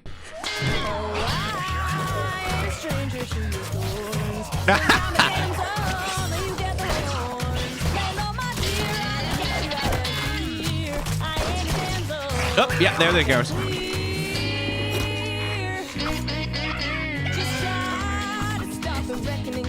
Oh, I like that. What the fuck? She's a date! She's a fraud! Kill her! You freaking goons! What the fuck is the matter with you? I saw that little joke.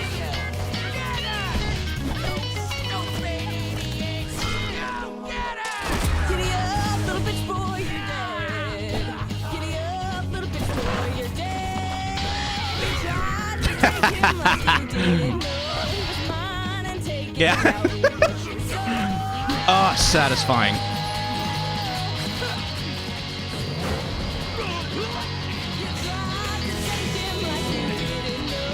Ah, the good old ultra-violence. Okay, now let's frame by frame our way through this shit. Oh, that's good. That's lovely. That is fully on some that church scene from the Kingsman shit right there. That's clearly also what they were going for, right? And like, yeah. Ah, the good old ultraviolence. Like the good shit.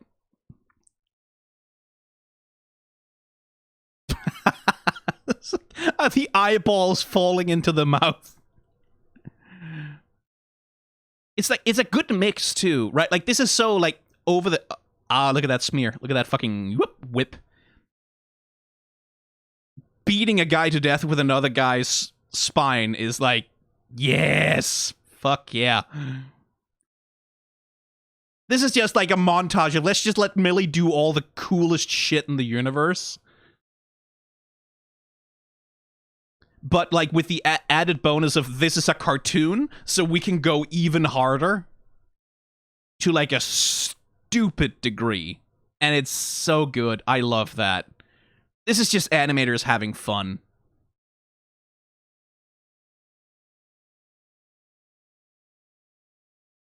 R.I.P. to a baddie.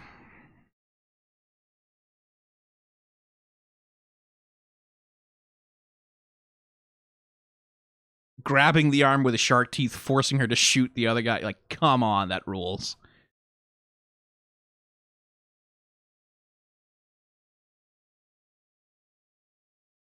I like that guy is just like, he's just chill. He's like, yep, no, that's Thursday.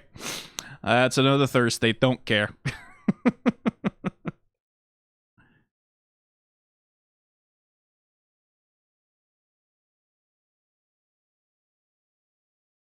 Fully doing the fucking samurai sword thing with the knife.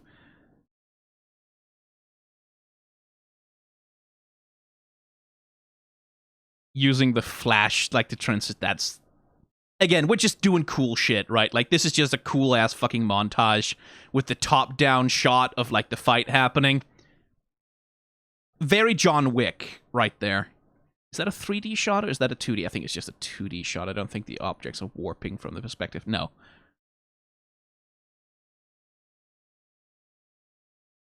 That's a really complicated shot to do, by the way. Like, animating, like, animating a character like from the top down in a way that looks even remotely believable, that's not an easy thing to do.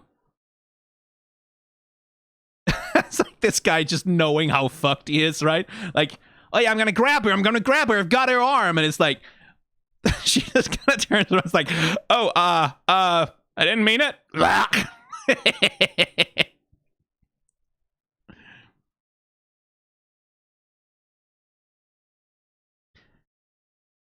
Oh, the smile is genuine now. And of course, like, the dad just goes, she's a broad, she's a dame, right? Because he doesn't respect women, because he's a misogynist, besides being every kind of homophobic you can be.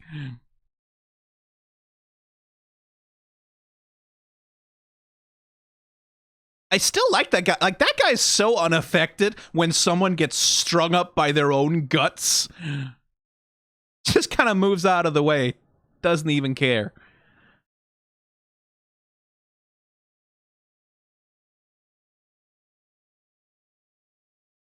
Oh, sashimi.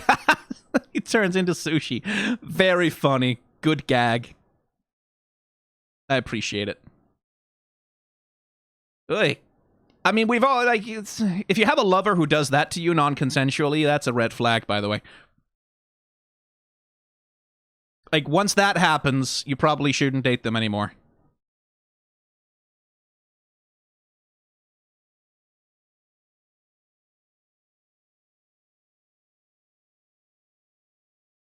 And then that little joke of, like, you just awakened something in him. Far too late for him to enjoy it.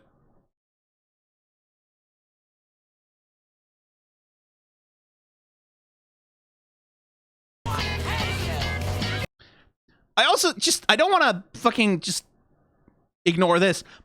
Millie kicks a bullet. She just like, oh, a bullet? I'm just gonna fucking kick that shit.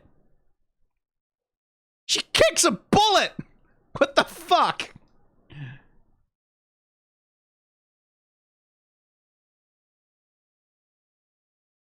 And fully Elmer Fudd's that guy, right? Like, she throws the fucking dildo into the gun, and then the gun just explodes like it's on Looney Tunes.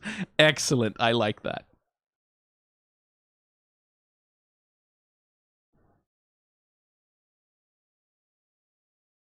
Little shift of perspective. We have, like, the stakes that the dicks were attached to, and then... Oof. What a way to go.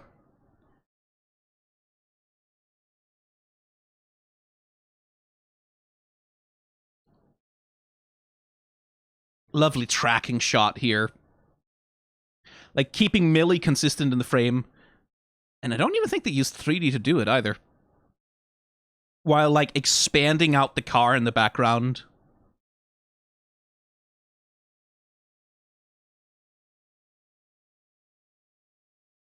Like, literally just putting her in a boxer pose, right?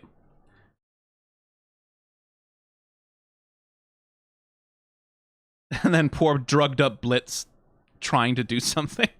It really is, like, it's like, they're very lucky, these mobsters, that Blitz was drugged up here, because, like, if he had been allowed to fight also, this would have been over a lot faster.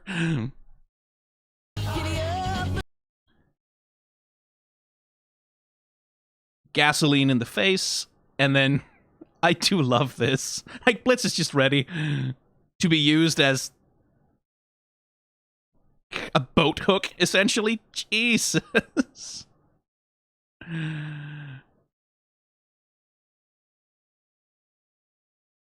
And then shoot the gas can. Boom.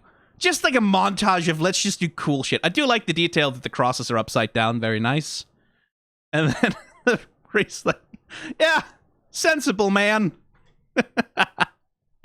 That's a good shot.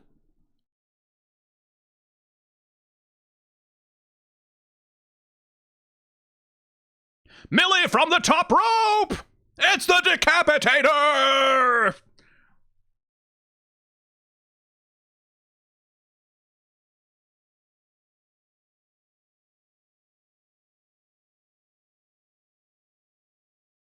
And, like, Blitz kicking the car like it's a horse, right? Because we're emulating that particular shot from, like, every other fucking cowboy movie where someone gets tied behind a horse and then, like, dragged off.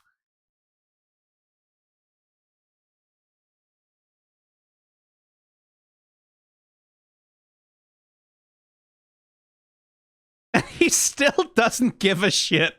I like him. Everyone should have a henchman like that.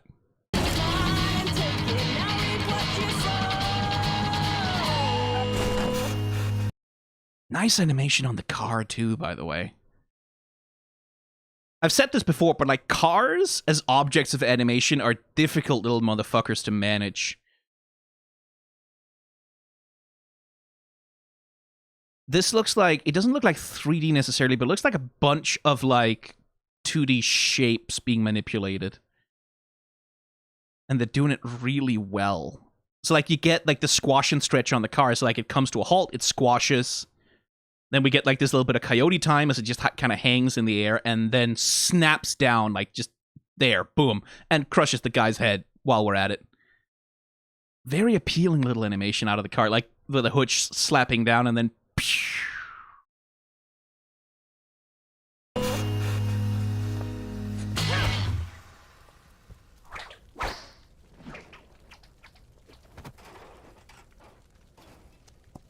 Hey, what about my... This ass is mine. By the way, y'all should probably note, Chaz isn't even rich, okay? Check his car. He just played you like a fucking rube. Later, losers.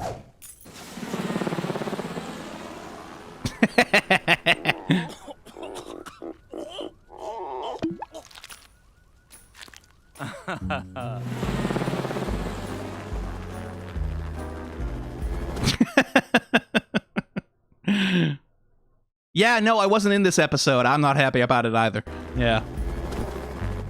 Millie, thank you for saving me. You're amazing. Next time, just tell me if your dad is a psychopath. I can handle it. Well, I'm glad everything ended up okay. Good to know we both have daddy issues, Mox. Also, I got to plow your ex-boyfriend. Isn't that great? Now we all fuck the same guy.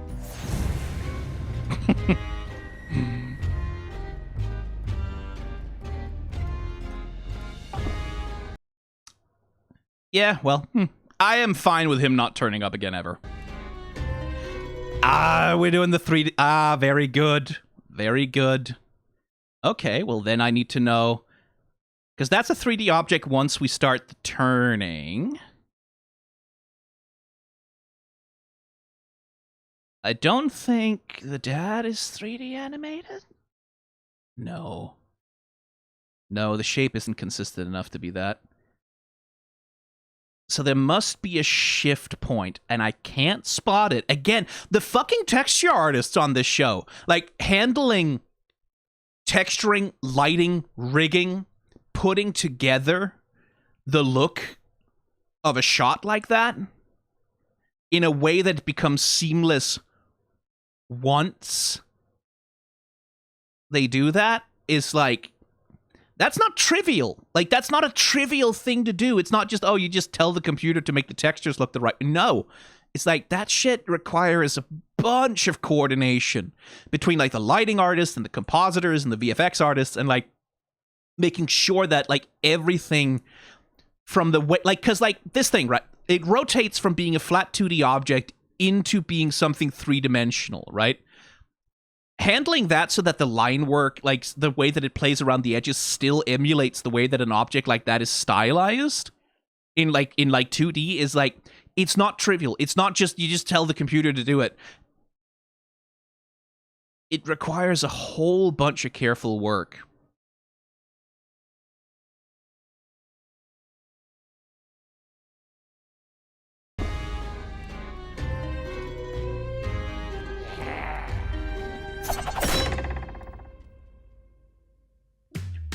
And we're setting up the dad as like a reoccurring villain, possibly, right? Like he could come back and be a problem later.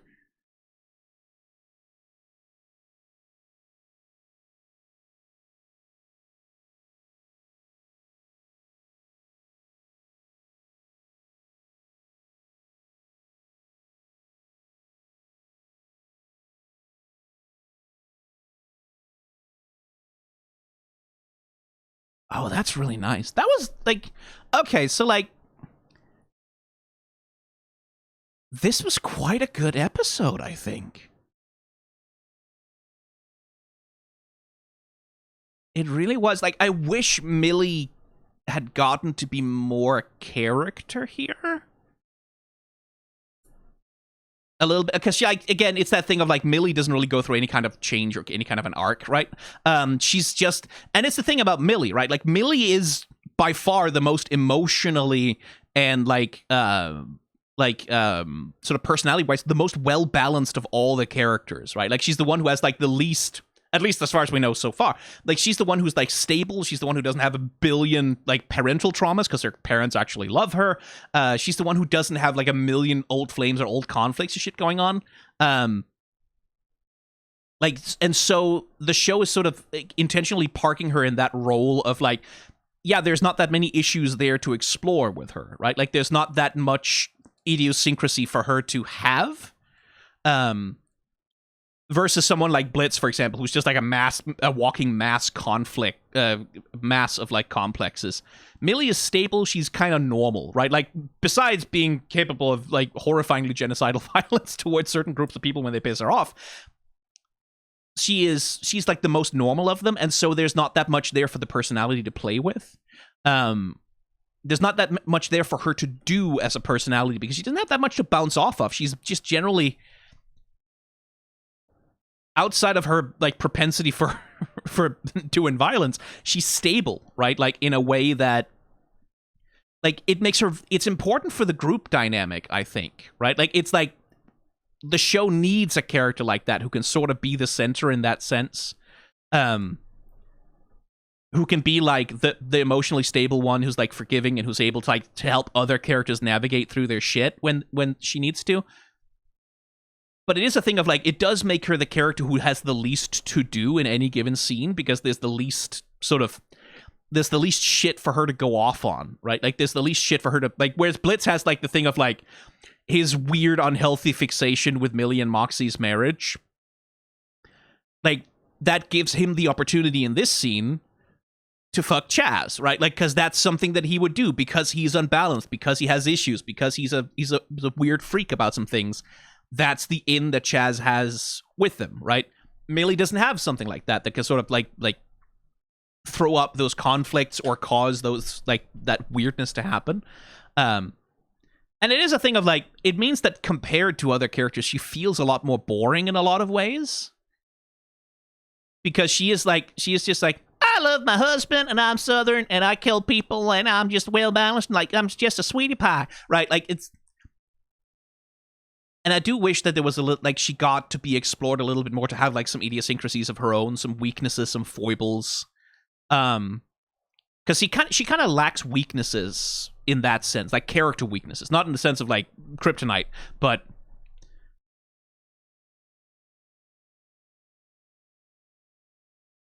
like, I think she is missing a little bit more of a sense of, like, having those foibles that the other characters have. But it is, like, again...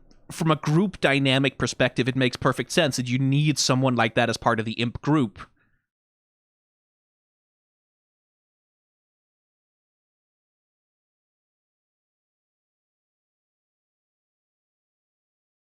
Like, who doesn't have all the neuroses. And I do like that Blitz gets to do something here, right? He gets to be the one who discovers, right? Who's sort of clever enough to figure, okay, there's something else going on here, because he himself is a sneaky bastard, right? And that's the thing of, like, on the one hand, I kind of would have wished that it was Millie who figured it out, like, who sort of went, something's wrong here, I'm going to figure out what the fuck's going on. That might have been the thing that she could have had to do in the episode, but it also makes sense that Blitz is the one who, like, who rumbles it, because Blitz is the kind of sneaky bastard who has an upbringing where he does shit like this. Right? And that's the thing, is, like, you have these situations where, like, oh, it'd be nice if Millie got to do this, but yeah, it makes more sense that it would be Blitz, right? It makes more sense in terms of, like, what is his skill set, what kind of personality does he have, and also, like, the end of the episode entirely belongs to Millie, showing off, like, the main thing about her, which is that she kicks every available kind of ass, right? Like just like, if you go to Wikipedia and just find a list of types of ass, like, that, she kicks all of them, right? And, like, when she gets to go off, it's the same thing with, like, in Truth Seekers. Like, Millie had some of the most fun with her battle axe in the animation in that fight scene. Like, they really clearly had a lot of fun like rendering the way that she interacts with that giant oversized weapon. This is a better fight scene, though, I'll say. Like this whole fucking scene, way better than Truth Seekers. Because, like, first of all, because it has some stakes, right? Like, there's some actual emotional stakes here. In Truth Seekers, the fight scene is just sort of an emotional capstone to the story, right? Like, we have all this fucking heavy emotional shit. Now we're just gonna let loose, right? Like, now we're just gonna let the anime show off. We're just gonna let loose. This right here is much more of a... Like, there's some stakes here. Millie is fighting for something, right? We're not just having fun. We're delivering catharsis, right? For the emotional peril of the episode. And I do like that it gets to be, like, that's the other thing, is, like, if Blitz is going to be there, it also makes sense, like, he's the one who discovers the car, he's the one who gets poisoned, so that he's not, if any use in the fight, like, he can't actually assist, so that it's all Millie, right?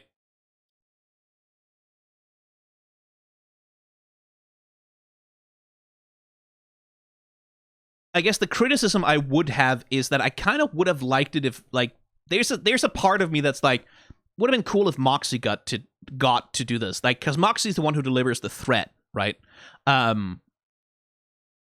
Moxie's the one who delivers the threat. Like, I've gotten really fucking good at my job. Don't fuck with me. If he would, like, it would have been cool if he got to have the moment, right?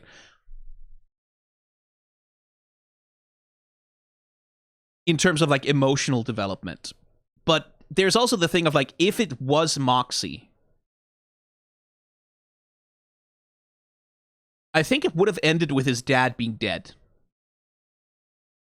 Because, like, if it was Moxie, like, challenging his dad on that level, I think, my sense of the personality of the guy is, like, there's no way in hell he would have just let that go.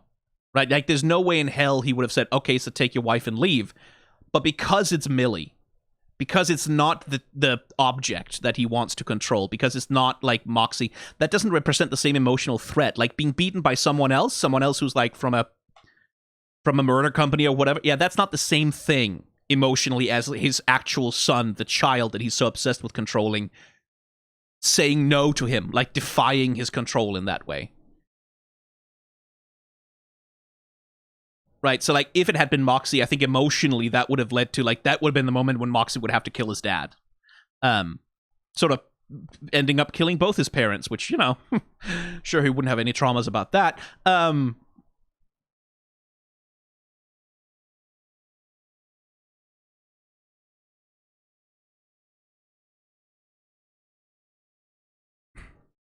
Also, this ass is mine.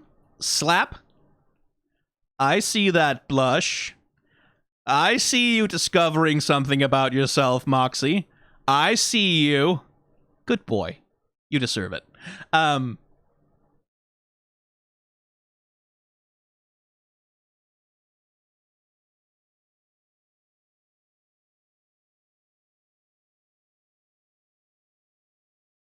Yeah, like, so there are criticisms I can make, right? Like, but it all feels like nitpicking.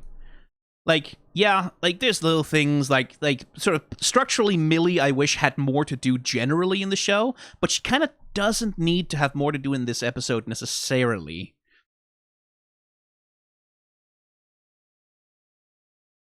I kind of wish that her backstory with Chaz got explored. Like, I think that's really my criticism here, is, like, we get the whole flashback thing with, like, we get the Moxie dated Chaz, and, like, we sort of understand emotionally why he was vulnerable to this, like, completely risless shithead's manipulations, right? Like, why he would be taken in by a total fuckboy when he's young and inexperienced. I kind of wish we got to see Millie's side of it, too. Like, how the fuck did Chaz get one in with Millie, right? Like, what did he have that could possibly, like, have roped her in? Because he's, like, the whole episode is so much about demonstrating how completely fucking risless this loser is, right? How little of anything this guy has. So, like, what the fuck did Millie ever see in him? We get Moxie. We understand Moxie. I wish we'd gotten to see more of Millie's relationship with him, right? Because it's an interesting thing, like, that Millie and Moxie dated the same guy, right? Because that implies that they, whatever he was at the time, right? Whatever he was at the time, whatever he had, like, whatever charm, whatever emotional thing he was offering to fill, for Moxie, it's like he wanted to be desired, right? Like, he wants to be desired. He's a romantic. For Millie, like, what did he have that, like, convinced her to let him in? To give him a shot? Like, what was it that she thought she might be getting from him? That's what I'm missing here. Like, I really do think, because, like, the fact that they both dated the same guy, that should be a point of, like, emotional glue that holds these two together. Like, they both were looking for the same thing in the wrong place, and then they found it in each other. Right? Like, that to me feels emotionally very interesting. And that's the thing I think that was missing here. Like, some sense of what it is that they were looking for in him that they then gave to one another instead. But that would have been like at least three to 5 more minutes of episode, and this thing is already 25 minutes long. So it's one of those things of like, yeah, on a production level, I can understand that. Not emphasizing it, like there would have to have been a lot of script writing redone and a lot of things cut out. Like, basically, I think you could eliminate Blitz from the whole episode. Like, that would be the way to do it, is like to just basically cut Blitz out of the whole goddamn thing. Then you would probably have had the spare space and time.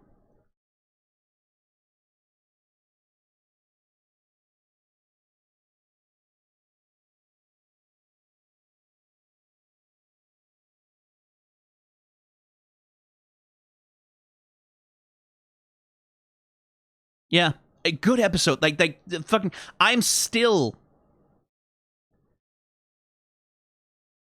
reeling just a little bit from this one. Because I can't tell here. I cannot tell that a 3D shot is about to come. If I look at the previous episode, like Seeing Stars, right? Like the 3D shot there with Blitz, if you look at the background, you can see. Like, you can tell, okay, these are 3D objects now, we're about to do a rotation. You can spot it. I can't here.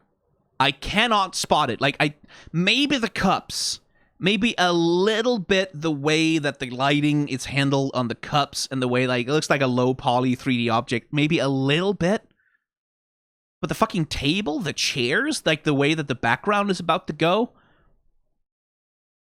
I cannot tell that they replaced them with 3D objects. And also, I'm not on, like, I think this is like a real strong mixture of 2D and 3D assets. Because I'm convinced the cups are 3D objects. And I can kind of tell that this chair probably isn't. I think this chair is just being moved in camera as a flat 2D object, because it doesn't seem to warp with the transition of... No, yes, it does. But that might have been hand animated then. Yeah, I think maybe... Did they hand animate the fucking chairs? Did they not... Did they hand animate the fucking chairs in the background? Is that how they did it? Like, they literally just made these, like, a few transition frames, slightly changing their angle as the 3D camera pushes in on, like, the rest of the room, which is primarily a 3D object. And, like, to what extent is the dad? Because there's something about the way the light moves over his face, which, like, if he isn't a 3D object, props to the fucking lighting people on this one of making that light transition in the shot, like the way the shadow, the way the light moves across his face, so fucking seamless, so perfect with the motion of the camera that he looks like he's animated in 3D for a second. I can't tell. And that I could fucking watch this for another hour. I love this. That's such a good work of compositing. Just like, that can't be trivial to plan. Right? Like, you can see it how they move Chaz out of the shot just as they're about to do the thing, right? Like, how they, like, conspicuously get rid of him, and then we do the thing. Like, in the storyboarding phase, and just, like, coordinating that. That's not trivial, man. That's punching so fucking far. Again, this is a fucking web show. Like, fuck off. This is like just like there's some ways in which like Has Been Hotel, right? The benefits of working with Amazon, like the benefit of having like this sort of more structured seasonal approach to like animation pacing and like doing it out. There's some things in that provide for a much better structure than Helluva Boss has. Like it has a much stronger central storyline. It handles a lot of things a lot better in that way. Like again, the primary criticism I've had Has Been Hotel is that it's way too short for its own good. There are a lot of benefits to the more structured sort of, this is like 8 episodes, this needs to like, we need to cut a lot of the fat. But there are times when Helluva Boss just gets to do shit. Just gets to do shit.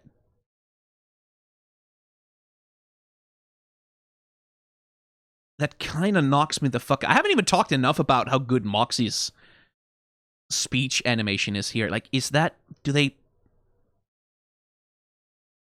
I keep suspecting that, like here his mouth is still on his face, right? And then there, we sort of seem to swap, right? Like, we sort of seem to swap from having the mouth on the face to the mouth cutting into the face, right? And I'm just like, did you pull a little...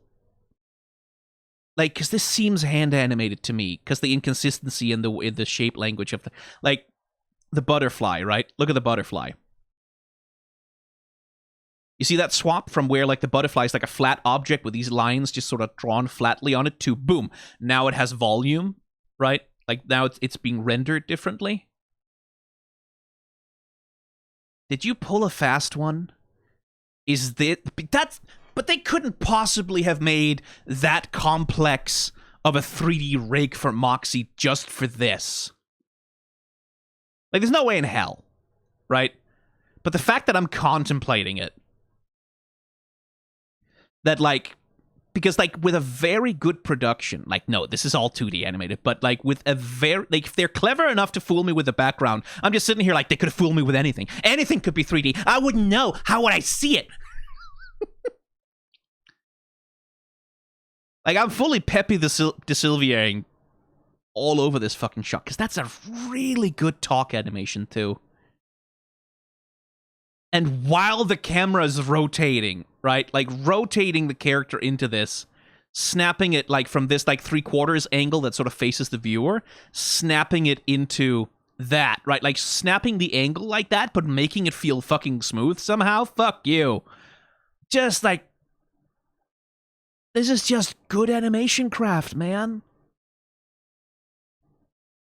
Like, matching the three-dimensionality of the camera movement. That's the thing, we talked about this with Helluva Boss character designs, right? Like that Vivian Medrano's, like, sort of character design style is, like, so two-dimensional, like, hyper-flattened, hyper-stylized. It does not lend itself well, naturally speaking, to three-dimensional interpretations of the character design, right? These are character designs that are designed to be two-dimensional, that are designed to take advantage of flatness. And then the animators take those character designs and they do this shit? Like, they rotate it with that level of fucking volume?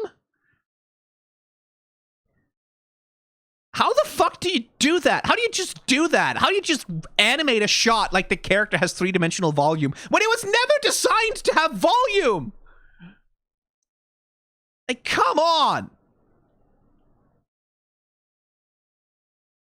Again, the animators on this show, the keyframes, and the in-betweeners. Holy shit, the in-betweeners have a tough job on this.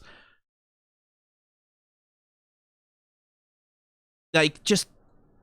God, like, there's been some story, like, the only like major piece of reporting from Inside Spindlehorse I've seen, right, is one that discusses, like, that the working conditions in there are less than ideal, which they aren't. Like, some stories about, like a chaotic, discoordinated production, like, people being assigned way too much work for what they're able to handle, like, some trouble with the studio handling the way that it does its outsourcing and its freelancers, because the studio doesn't have, like, the same sort of set staff structure that most animation studios would have, right? Like, this is something that went around on Tumblr a little while ago, I think, like, where sort of people were comparing the number of animators that are present on the production of Helluva Boss versus, like, any other animated show, and, like, Helluva Boss seems to go through, like, a hell of a fucking lot of animators, right?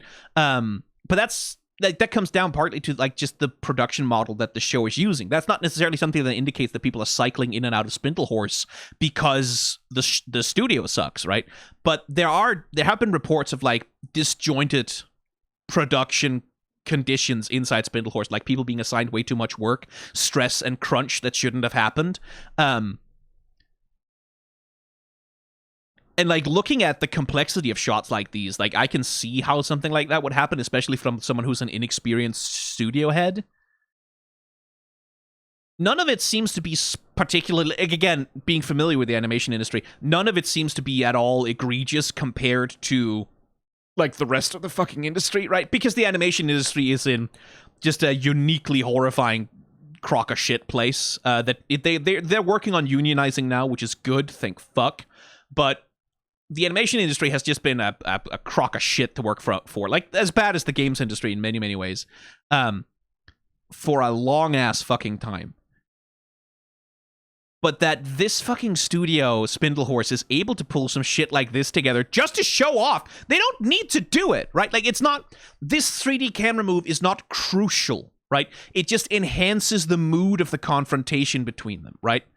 Like, it just enhances the moment of this, like, confrontation where Moxie stands up to his father. That's all it does. It's just to enhance the mood. It's not crucial to the storytelling. It's not critical to, like, the emotional through line of the show. This could have been... You could have just cut from this angle to that angle, right? You could have just cut from, like, the three-quarters view to the side on...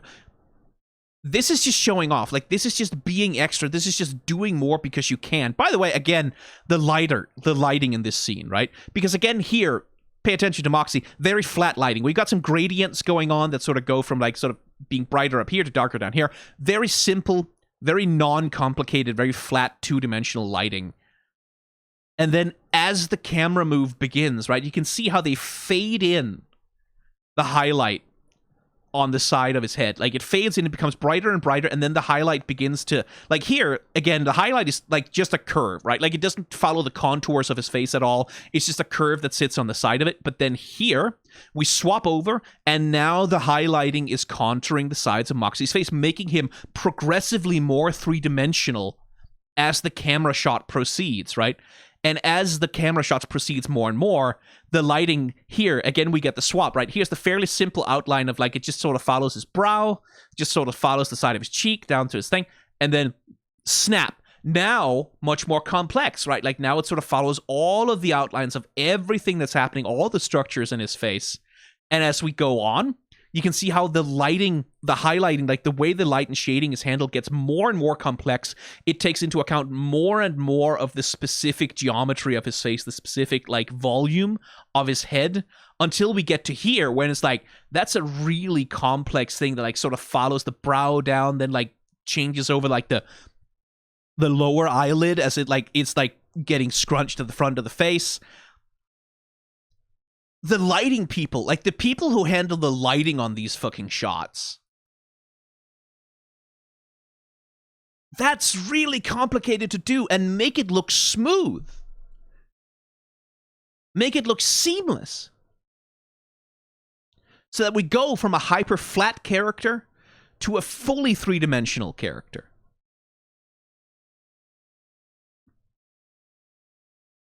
So smooth. You don't notice it. You don't see it.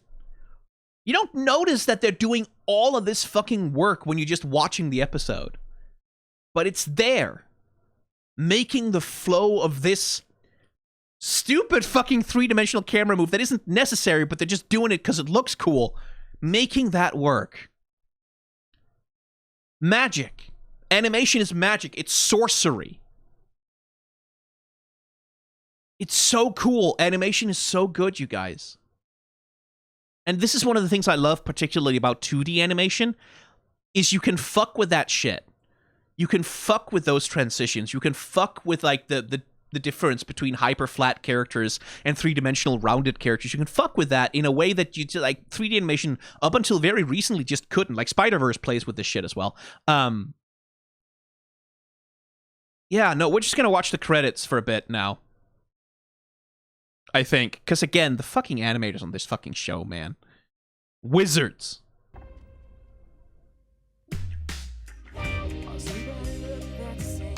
Of course, he gets to sing the outro.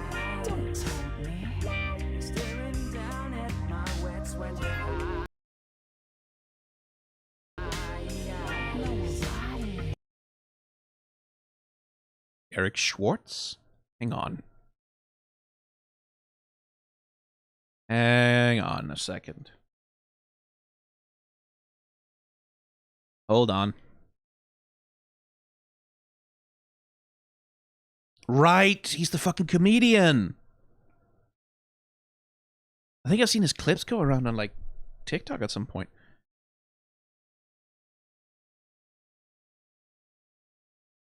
Yeah, I'm not super familiar with him, but I think I've seen the guy before. Oh, okay.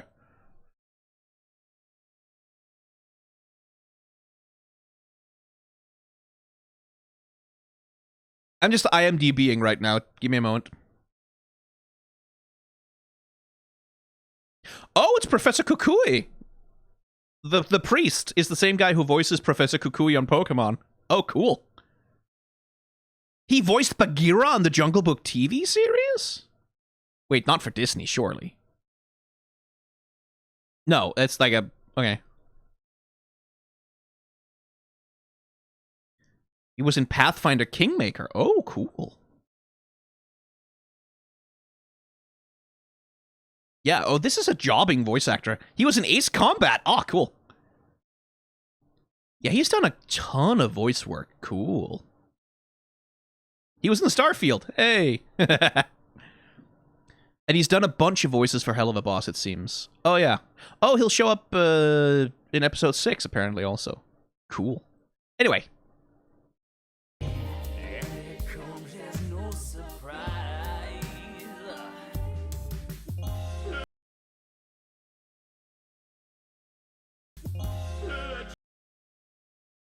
Just, again, like, fucking... Just doing the storyboarding for that. Like, the storyboarding for that 3D move was probably reasonably simple. But making it work, man. I want to emphasize this so much, that, like, this team of people... They're doing magic, man. They're doing actual fucking magic.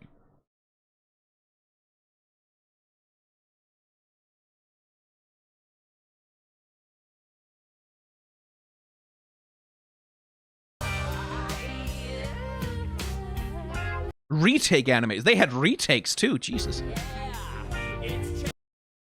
Again, the FX people deserve so much credit for the shit working.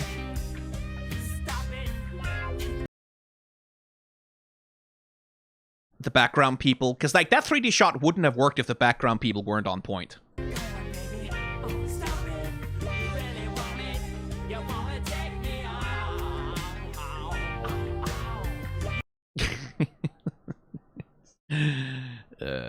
Crashing a motherfucker. I need to listen to that song independently, by the way. That song fucking slapped.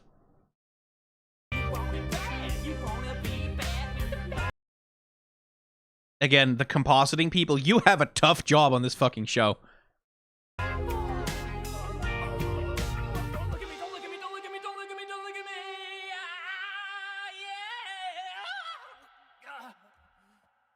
I'm finished. Right, cool.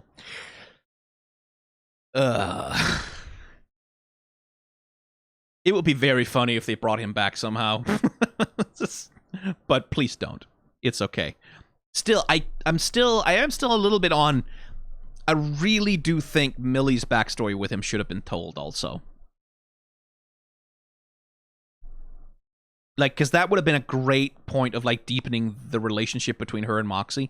Like, I think that would have done a lot to, like, sort of... Like, you could have done a lot of exploration of why the two of them work so well together. But yeah, I like this episode a lot. Like, there's some fucking... They pulled off some magic shit here and there in this thing. Like, that big climactic fight scene with Millie is just, like... That's just fun. That's just what fun looks like, man.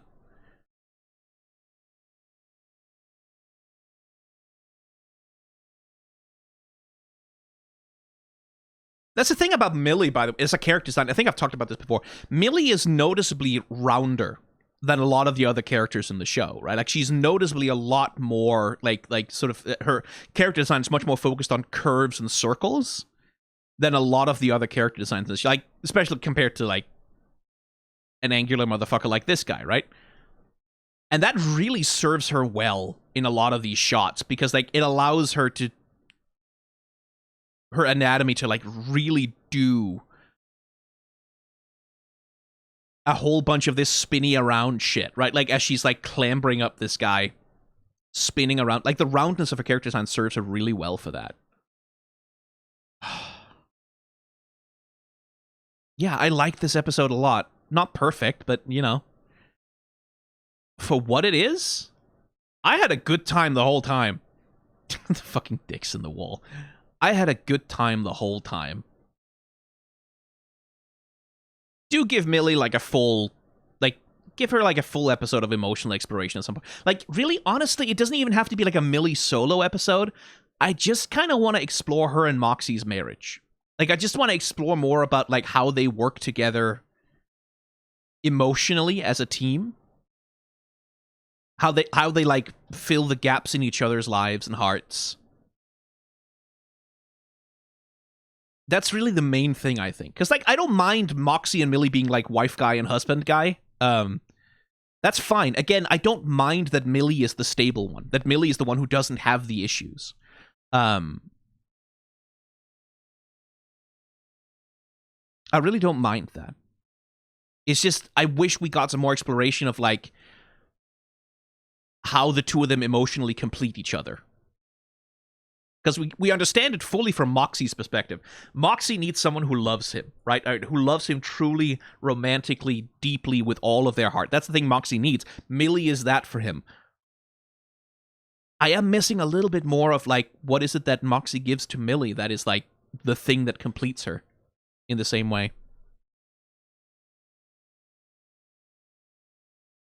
Anyway, how long is the recording now?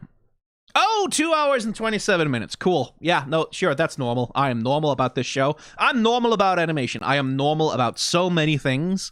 Hello, Discord chat. I can see you now. The drink.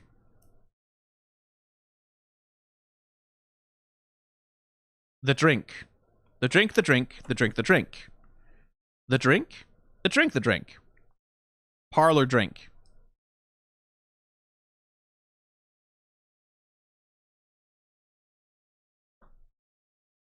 What?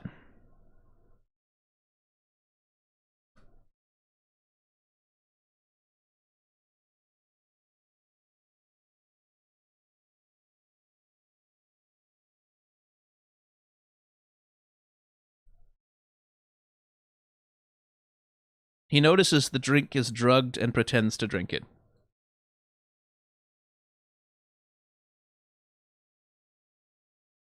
Oh, I see.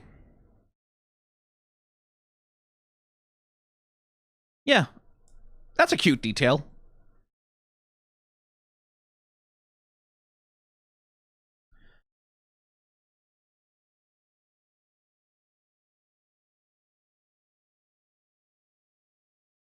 Also, he doesn't kill his mom. No, but that's the implication. Right? Like, that's what he's allowed to feel.